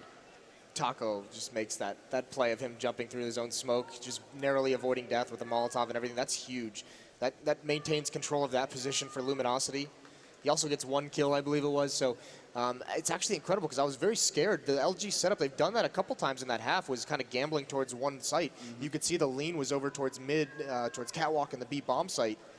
No one was even in CT spawn. That avenue of retake really wasn't there for LG, so a huge win for them. But Navi have been doing a very good job of keeping LG guessing as well with these CT setups. They've actually shown some variety in their play, willing to go to A site, willing to go to B site. They haven't been focusing too much on one or the other, and that makes it much more difficult for that CT in-game leader to call, where to stack his men. Now, we have to assume there are a couple of new viewers with this many people watching. So again, we're now playing an MR3 10,000 starting money overtime. That means you get to play 3 rounds on the side that you're already on. Then you switch halves and play another 3 rounds on the other side. You need to win 4 in total, which means the first team to 19 rounds here is going to be the winner. Or double overtime is definitely possible. We've had overtimes all throughout this tournament, actually, all the way back to the group stage. And we're already in. So let's see. Fallen, position on the A site. Not going to find anybody yet. And once again, Navi, at this point, they're going through the motions. They're trying to get control of mid. Aggressive nades going down here, trying to change things up, actually, here for Luminosity. And they aren't wasting any time, Navi. Once they get the mid control, they go straight up connector. And FNX is in a bit of a tight spot. Flamey's there to enter it. He actually picks up the first kill. And now, Navi, they can actually slow down the pace and force Luminosity to make a mistake here. Well, this change of pace itself, essentially a rush, but look at Fur. Oh, that smoke. That second smoke was up, but Navi's so fast-paced, Luminosity not used to that kind of speed. What is Seized doing? Because Fur, exactly, he has actually got the positioning on Fur. So even if Fur decides to go up connector, Seized, he's going to have the perfect spot for this. Bomb has not been planted yet. Cold is actually going to deny it, and Fur, he gets the drop in the end. So he still has an impact, even with Seized and the positioning, it works out. He didn't know he was too far back on up top mid. He didn't realize that Fur was there. Otherwise, they would have instantly got the kill. But with the bomb down here, and there is a smoke and a Molotov on Cold Zero. So if they smoke off that bomb, look at Zeus running all the way back. What are they doing? I was surprised they at least didn't try and recover the bomb. Then they could have gone to the B bomb site. 45 seconds. They still have 40 seconds to play with here. Are they going to try and go for something clever? Cold has got this angle on window. He realizes that if they buddy up, the boost can come through, and he's worried about some kind of pressure coming in here on short. Seized, misses the jump, and that might have just saved his life. It's funny how these things work out, but Cole, this is an important battle to win, and he can't do it. Zeus finds him. No. Fallen going to go aggressive. He lands that shot on Seized, and now there's just 15 seconds left here. Fallen trying to see if he can clutch the 1v2. He's got the first kill in.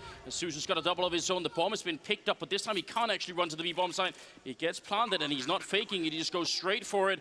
And now one missed shot here for Fallen could cost him his life. He's trying to push closer. He gets it through the box, but he needs another one. Pistols out as well. He goes for the shot. Now, oh, the headshot comes through. And Zeus, with the triple kill. That's going to be Na'Vi winning the first round of overtime.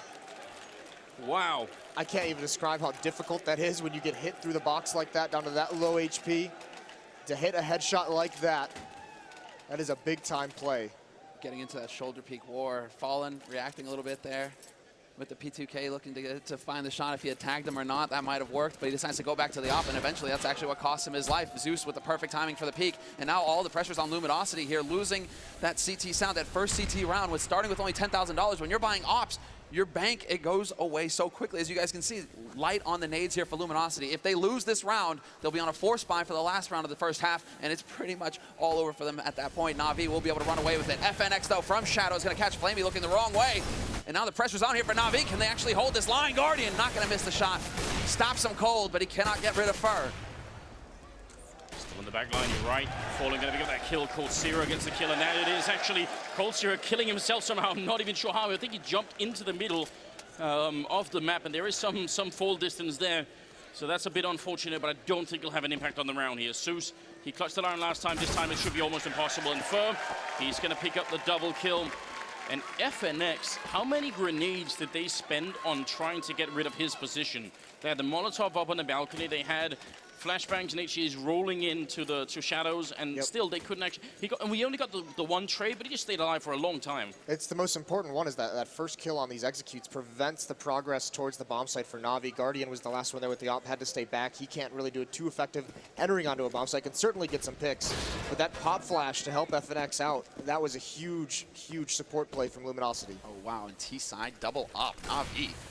This is a big play here. And actually, Fur, whoa, the misclick might have cost him his life there. Edward, is he going to find the headshot in the end? No, but Fur, he keeps the pressure on.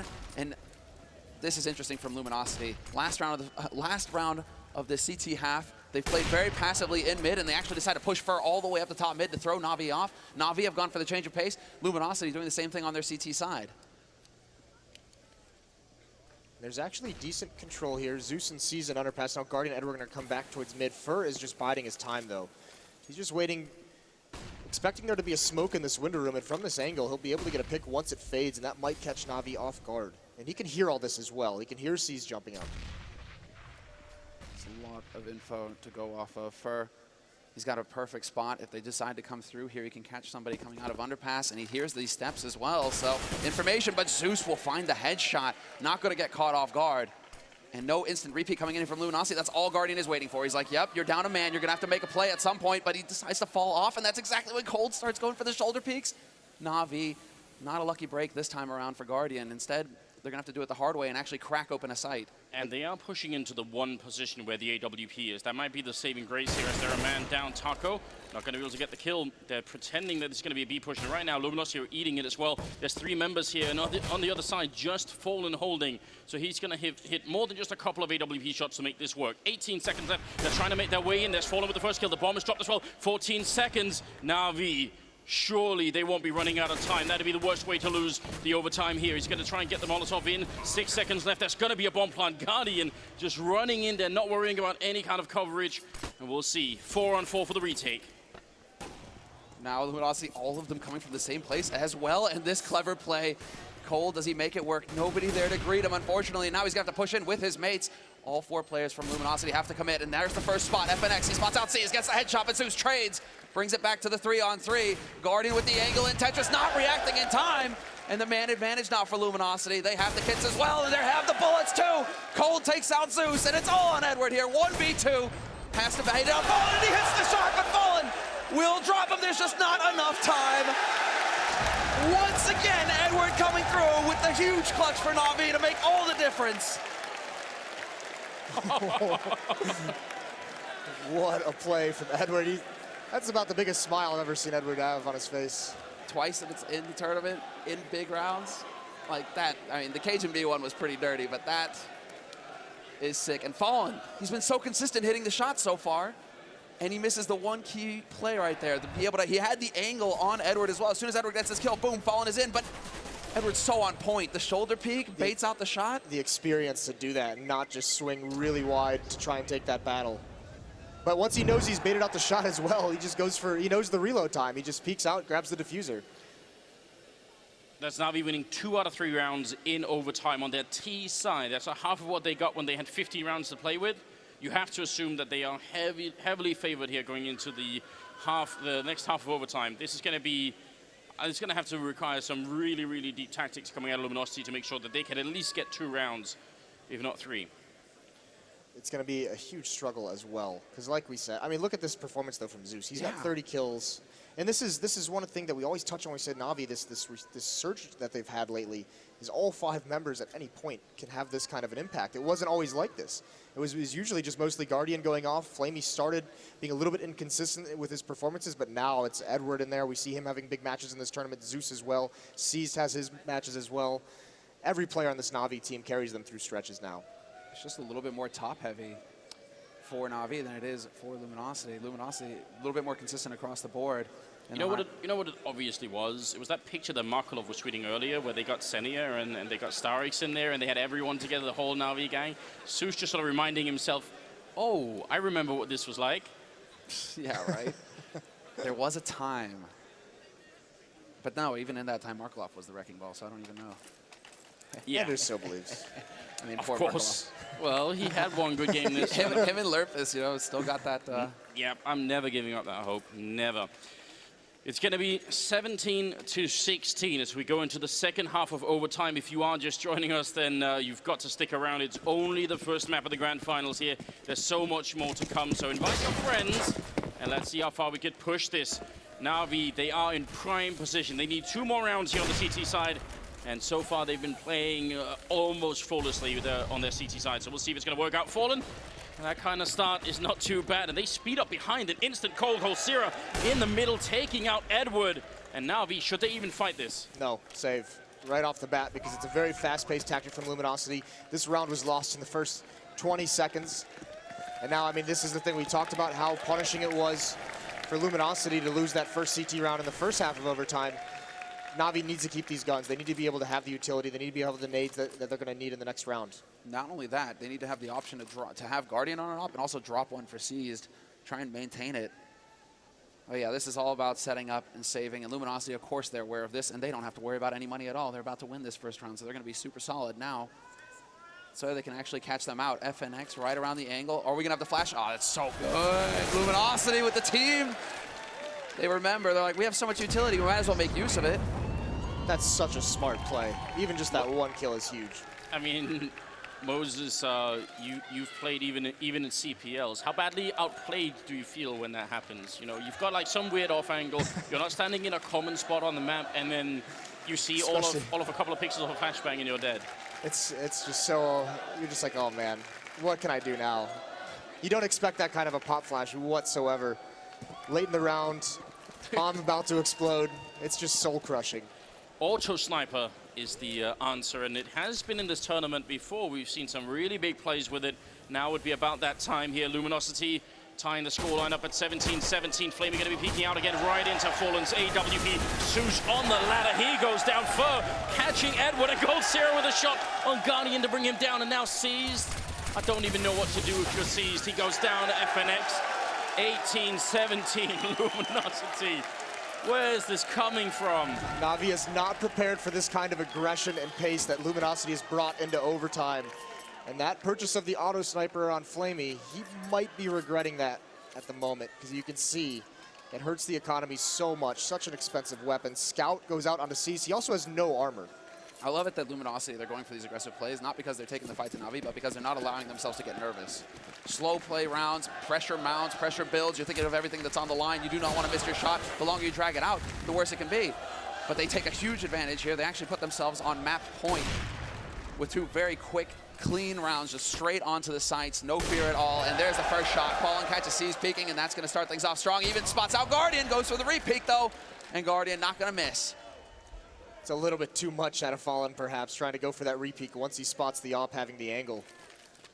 Maybe feeling just a little bit of momentum after that sick jump shot. Mm-hmm. And also, that's, I mean, we saw it with Edward in the clutch. That's also experience telling there for Guardian. He could have pulled the trigger late, gotten shoulder peeked, and then Fallen wins. But instead, he keeps his calm. He's like, yep, got you. And it allows Guardian to pick up a really cool position here where he could see if there was an execute coming. He's looking quite far, and he was just looking quite far into the hallways. I don't like that, though. Guardian being at the B bomb site with the AWP, that's your impact player. You want that weapon involved in any kind of action that occurs. Oh no, Flamey as well. They have 3 Molotovs. That position is absolutely going to get fired up. Even Su's position could get fired up here. This is really frightening right now. At least Cold Zero is not the one. FX coming up. They could firebomb both these positions in the last 40 seconds here. Na'Vi could lose in the most horrible way possible. Edward is in jungle. He might be the only one to save them right here. Grenade coming in. Another follow-up smoke here. But Flamey, the crossfire is going to die with Sus as soon as the Molotov rains in here. 30 seconds. And Luminosity, they're just waiting for it. Guardian is still miles away. Flamey down here. They're walking out without making any noise. He's going to go for the spray, and it's a headshot instead from Cold Zero. Su's dropping the bomb once. They need a lot more right now. FNX going to pick up the kill. Edward trying to deny it. 15 seconds left. There are all the Molotovs raining into CT spawn instead.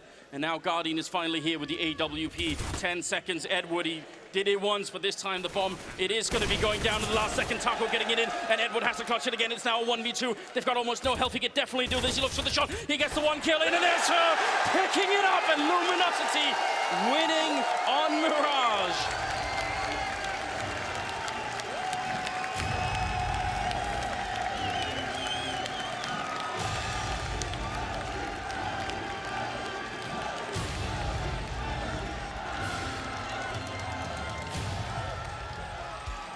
That is an intense first map of the Grand Finals. That is everything we can hope for, but not if you're a Na'Vi fan. And that's just all trading and teamwork from Luminosity. I mean, we were expecting that Molotov execution to come out in these positions to break up some of these crossfires.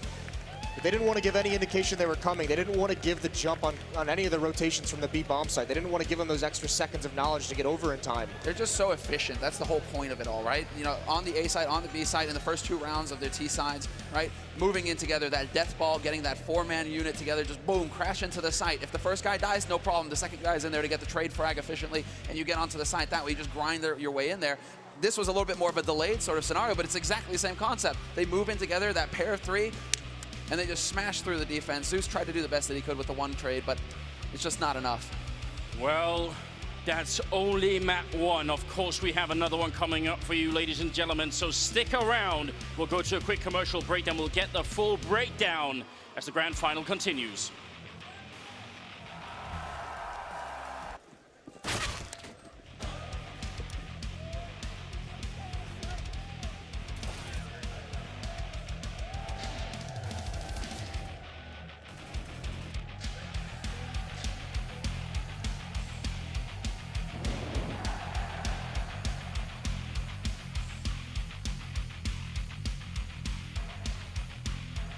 People, they know me as the headshot machine. They know me from the highlights they see.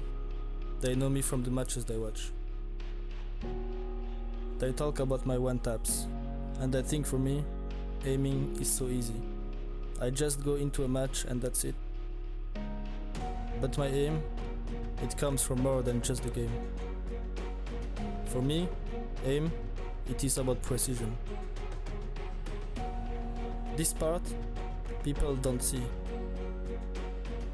This part, it does not show up in highlights. When I sit down to play, everything already is a part of me.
Welcome back, folks. That is map 1 in the can. Luminosity has done it. They've taken the first one. And Fifi, you're the one guy on the panel that did call LG to win the first one. Yeah, of course.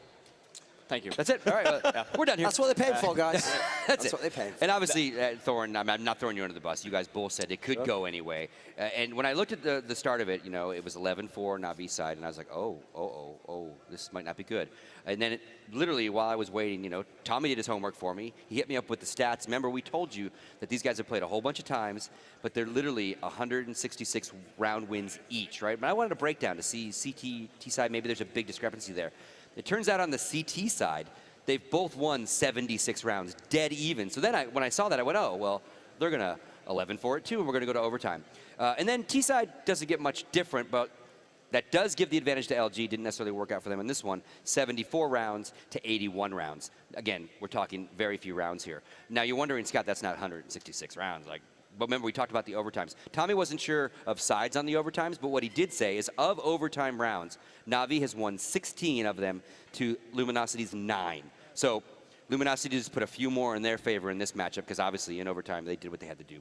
Yeah, I mean, it was just an incredible game. Great start to the final, and this is exactly what we expected to see. You know, this is one of the games where all predictions don't really matter because it's just wide open. You know, I mean, I thought that Na'Vi would edge it on Mirage. They had got off to a great start. Luminosity are rapidly now earning themselves the title of comeback kings because they're always playing from behind. At one point, it looked like Na'Vi were going to run away from it. They just managed to dig deep, and then when they dig deep, if they can take it to an OT. They seem to be winning these OTs. They've done it here. This is just an incredible comeback from them against a very, very resilient team. And I think Na'Vi are arguably, at the moment, a better Mirage side than Luminosity. So I think this is a big feather in their cap, even though they picked it. Fifi. Out of the 30 rounds that was played in regular time, only 5 rounds of those were in retakes or after plants. Yep. All the other rounds were, they didn't even get the bomb down. That's how good both teams are on the CT side of defending the bomb sites. That's unreal. Yeah, 5 out of 30. That's insane. Yeah, and you know, you're seeing it now on the screen. That, you know, what they've been doing so well, like C's, for example, and Taco in there, and the way they use the terrain on this map as CT to buy time for the people coming on the rotate is just phenomenal. And when you add amazing fragging power to that, you see Coldzera had some of that here.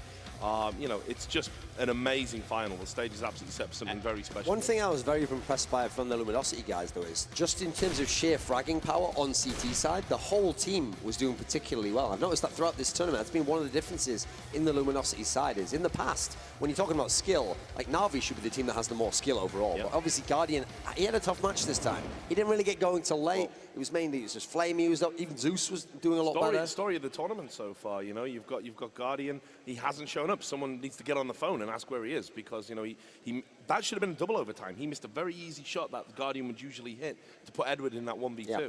Well, I mean that goes both ways though, right? Yeah, of course. Like look at the rounds Luminosity lost, and we're talking again how good these teams are. We're talking 0.5 seconds on 2 of the rounds. Yeah. First round, obviously Taco coming up on A ramp there, about to kill Na'Vi when they're planting the bomb. Just half a second too late. Second round there as well, Edward's clutch 1-on-3. Super smart move, gets the first one. Ends up just strafing a little bit, so I think it was Fallen missing that shot, and then he just kills off the bomb diffuser. 0.5 seconds again. So close. Basically so flawless the way you have to play that. Yeah, oh yeah, exactly. So it's not like... killed both. So we're talking like, yeah, sure, Guardian had some missed shots and stuff like that, but also Luminosity lost a bunch of crucial rounds. Yeah. All in all, I'd say, I mean, both teams played great Counter-Strike.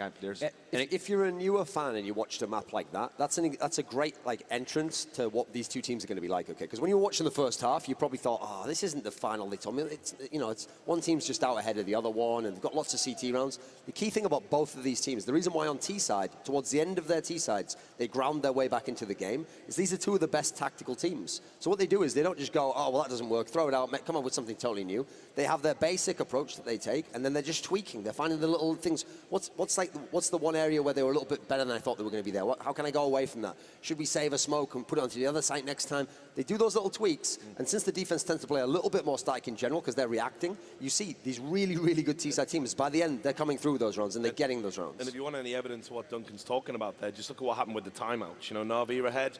Tactical timeout, all of a sudden Luminosity coming back into it. So then Na'Vi take a timeout, all of a sudden Na'Vi are in the lead. They're making these things up on the fly, on the move, because they're capable of doing that. They don't need a playbook. They can read this game like a book. Let's talk about Flamey just a little bit. Like, he started on fire. Obviously, Navi's first side did start on fire. Certainly, 6 straight rounds. He was 10-0 to start out. Looking down at the stage a few minutes ago, I don't know if it's still the same. We had a Luminosity huddled around themselves.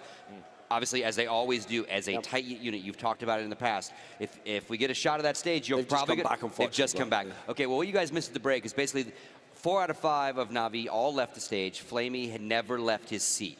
So talk to me about Flamey. I mean, you have to feel for the guy because in this game, he might have been the best player. Like the level of impact he had. Like we were saying here, there's so many rounds where they didn't even get the bomb down. I mean, he was slaughtering them early on. He put Navi in a position where, with Navi's great T-side, you think, hey, they're probably going to win this game here. Then, obviously, towards the end of the game, when it really was backwards and forwards, like at the very end of the game, no one player was dominating. That was like, if you get a kill on this round, they go to the other set the next round. Now you're having to try and take a 1vx situation. It wasn't one person. That was what was great about the back and forth between the two teams. And so, if I'm Flamey, no wonder you're upset there, because in the past, everyone's been saying, oh, you didn't show up in the game. Oh, Guardian was great. You're the reason they lost. This time, you've done a really, really good job.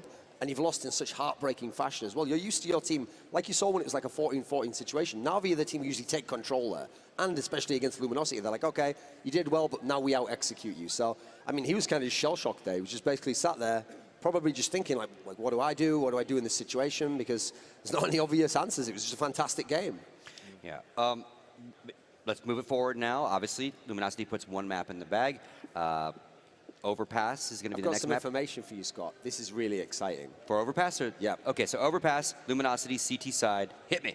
So here we go. So Luminosity's starting on CT side, and I saw a tweet while I was looking on Twitter during the game, and it said, from someone who has inside info on this stuff, it said that before the game, Navi were actually asking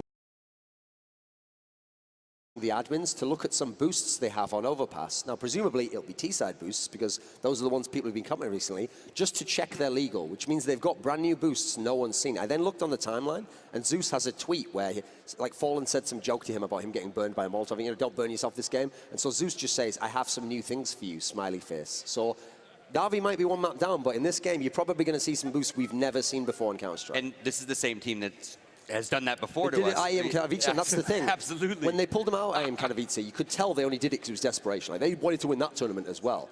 So what's funny is when they did it, a lot of people actually commented kind of like, oh, I wonder if they've just kind of like wasted their boosts they could use for the major there. And the guys from Navi were like, no, we've still got a few things saved. We've got a few things saved. And that just shows how incredibly smart these two teams are. You know, we talked about in the pre-show about how Fallen and Luminosity like to innovate. Navi are doing that as well. They've got a great coaching infrastructure over there, and I'm really looking forward now to see how they're going to perhaps bring something new to the metagame for that particular map, because that's what great teams do. Final thoughts on Overpass, gentlemen, kind of break it down. Starting with you, 50, like what's got to happen here? I think that Navi shouldn't really rely too much on the boost. It's nice to maybe use it one time, get an empty, maybe win a round on it.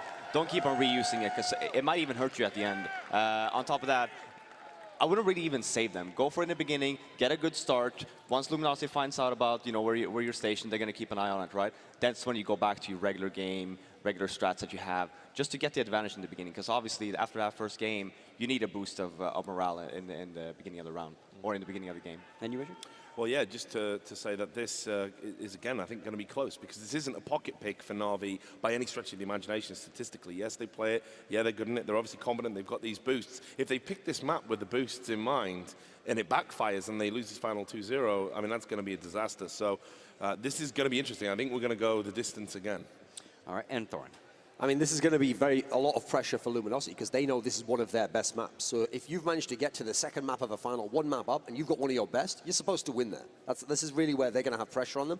Obviously, Navi's got pressure on them, but if you notice, Navi just doesn't go away in games. You can beat them, but they're going to be waiting for you. They're going to be right neck and neck with you. They're going to force you, as we saw Luminosity do, make amazing plays, make a really great read. So I think it's going to be very exciting. I can't wait to see those boosts. And I think in this map, we haven't seen him much for the whole tournament. We know he's got some sort of hand issues, and he's been stretching and doing the physical therapy and stuff. I think this is a map where Guardian has to come alive, because actually traditionally this has been one of the maps where he would be a bit more disconnected from the team. He plays that long area on the CT side. Sometimes he's not always in the game there, and he will always go for those peaks as well. So teams have ways of flashing him out or sending 2 people out. So I think he has to have a big impact here, and if he does, he can get us to a 3rd map. But right now, it's looking good for Luminosity. They've got to like their chances to take this 2-0. All right, thank you very much, gentlemen. That's going to do it for our segment. But when we come back, not only are we going to bring you map 2, but before that, Chris is going to interview the man you all know and love. MLG Adam is going to finally get in front of a camera. Back after the break.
Ladies and gentlemen, welcome back to Columbus, Ohio. We are in a packed Nationwide Arena.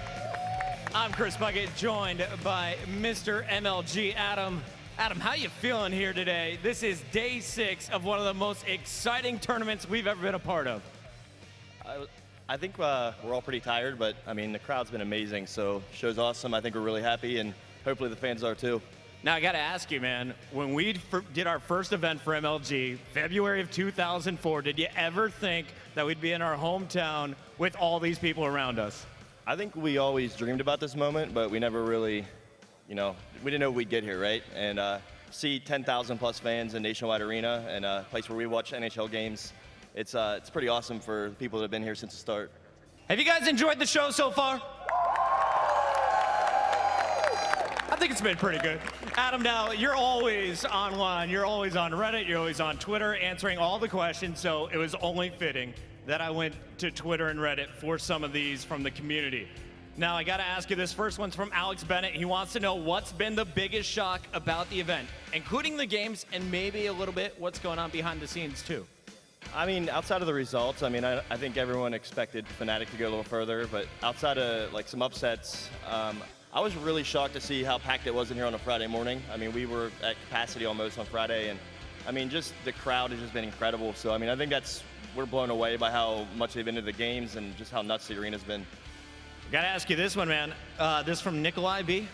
How many people, because we know how many talent are here, and it's a crap load. How many people are behind the scenes? How many people does it take to pull off something like this? So we've had like 25 people working on this event for around 4 months, which is actually a pretty small team. But when we got to the event week, we've swelled to 200 plus people, including the Nationwide staff and the security and all of our broadcast team, front of house production. And so everyone's just been putting in 18-hour days, and it's been a lot. So I got about 15 people asking me this question on Twitter. They want to know, do you have a favorite player? Is there anyone that cracks you up? Get right. Get right all the way. Any Get Right fans out here? All right, and now for the serious questions, because basically my phone blew up with this one. They want to know, will MLG do CSGO in the future? Abso-fucking-lutely. And a follow-up to that one. Will we see another major from MLG here in North America? We'd love to run this back, but that's not up to us. But I think you guys got to let the people know making the decisions. You want to see us do it again. Do you guys want another one? I sure as hell do too. I hope you guys are enjoying this one. Adam, before I let you go, do you want to see it finish right here in Game 2, or are you hoping for a Game 3? I think we all deserve a third game in overtime, so let's go Game 3. Game 3 overtime. Let's make it happen. Casters, Anders, Semler, back to you. Well, hard not to agree with pretty much all of that, because if we could get a third map, if we could get another North American major, I don't think I could wish for anything more than that right now. Are you guys ready for this one? It's Overpass next. Oh, this is going to be so beautiful between these teams. We've seen them play this before, and it's always intense. I mean, this is going to be the true test of Navi's mettle, because they just lost in overtime on the first map, and they know themselves that they could have won it. And it's that case that we see time and time again, where the team, it's a close battle on the first map, and the losing team, they feel like they've been robbed. They can't get that first map out of their heads, and they can't get their game going on the second map. So this is all about a test on Navi's side. Do they have that champion mentality, basically, to get the job done on the second and bring it back to a third map? Well, we saw, I mean, it was very evident how crushed they were after that first map as soon as everyone started getting out of their seats. Jeez, man. Yeah, head in his hands, not even wanting to move. That's agony right there. I mean, clear as day. And they have to know the pressure, it's all on them. And I mean, they've been talking about this as well, how it can affect them. Now, I mean, I want to ask Moses, because we saw a Na'Vi that sort of came out on the CT side the first half of Mirage, very aggressive, looking to take the fights early on, looking to stop Luminosity, which they did. They had an incredible first half. Can they play that card again here on Overpass? Is it possible for them if they do start, well, it looks like they might be starting on the Sarah side, but look, can they be aggressive? Can they catch them off once again just by changing the pace a little bit? Yeah, and you almost have to be at times. This is a very, very interesting map and how it plays out because of the layout. Because there's so much space, towards that A bomb site that's so crucial to map control, especially on the defense. You have to be aggressive at times. You can't just let the offensive team just walk up, take control of bathrooms, take control of long, have all that space to work with to pull you between bomb sites. So both teams are going to have to be aggressive at times. They're going to need to be able to have success early on in rounds. Is it going to be the connector battle? Is it going to be in sewers towards the B site? We saw that. We've seen a couple of maps on Overpass so far this tournament. It's always been a different strategy put into play here from the CT side, but Luminosity, I mean, this is almost like home turf. Both of these teams are so good on this map. They know what to do. But you can be sure that it's going to come down to the mind games between both of these in-game leaders because they've definitely been doing homework all last night preparing for this match. Yeah, and this is actually, I mean, it's so cool between these two teams because they're known as the tactical teams, the teams who are really driving the meta at the moment. And this map has become very, very tactical with the fact that you can throw smokes from each bomb site down towards the other one, fast rotations through that connector if you have control. And also, I mean, also sort of part of the sort of new line of maps here. So, unlike some of the other maps that we could have been seeing here as well, Inferno and Dust 2 and stuff like that, they've been played for, maybe more than a decade. This map has just a little bit less on it. I think there's still so many things that have gone undiscovered on a map like this. Navi showed us some of it the last time they played Luminosity on this map. So, you never know. We could be treated to some brand new play that we've never seen before. And then had the gall to tell the devs, okay, you can fix it now. The triple boosts are what we're talking about. Clearly they wanted to try and save that for this tournament here. And when we say triple boost, usually you can only stack one player on top of another. If you try and do a third one on top of him, the third man will start sliding off the top. So in order to do a triple boost, you have to find an angle in a wall and then just stack everybody up, and then you're kind of forced into the wall. So you can't have that third man up there looking over the wall. We saw Navi use it a couple of times. Not sure if that's actually going to be what makes the difference here. I think it's all going to come down to the mindset here for Navi, and are they going to have the bravery to change it up? Because you can become a little bit predictable if you are known as that tactical team to play slow, aim for map control every single time. But are they going to have what it takes to just change up the pace right off the bat and come charging out at Luminosity, show some aggression? I wonder if those triple boosts have been fixed because it's not that long ago that I looked at them, and as near as I can tell, unless it's been like within the last couple of weeks. I think some of them might still be playable. That it's not such an easy thing to fix, and I'm not even sure fixing them is the right word. I think it's a hilarious part of the game.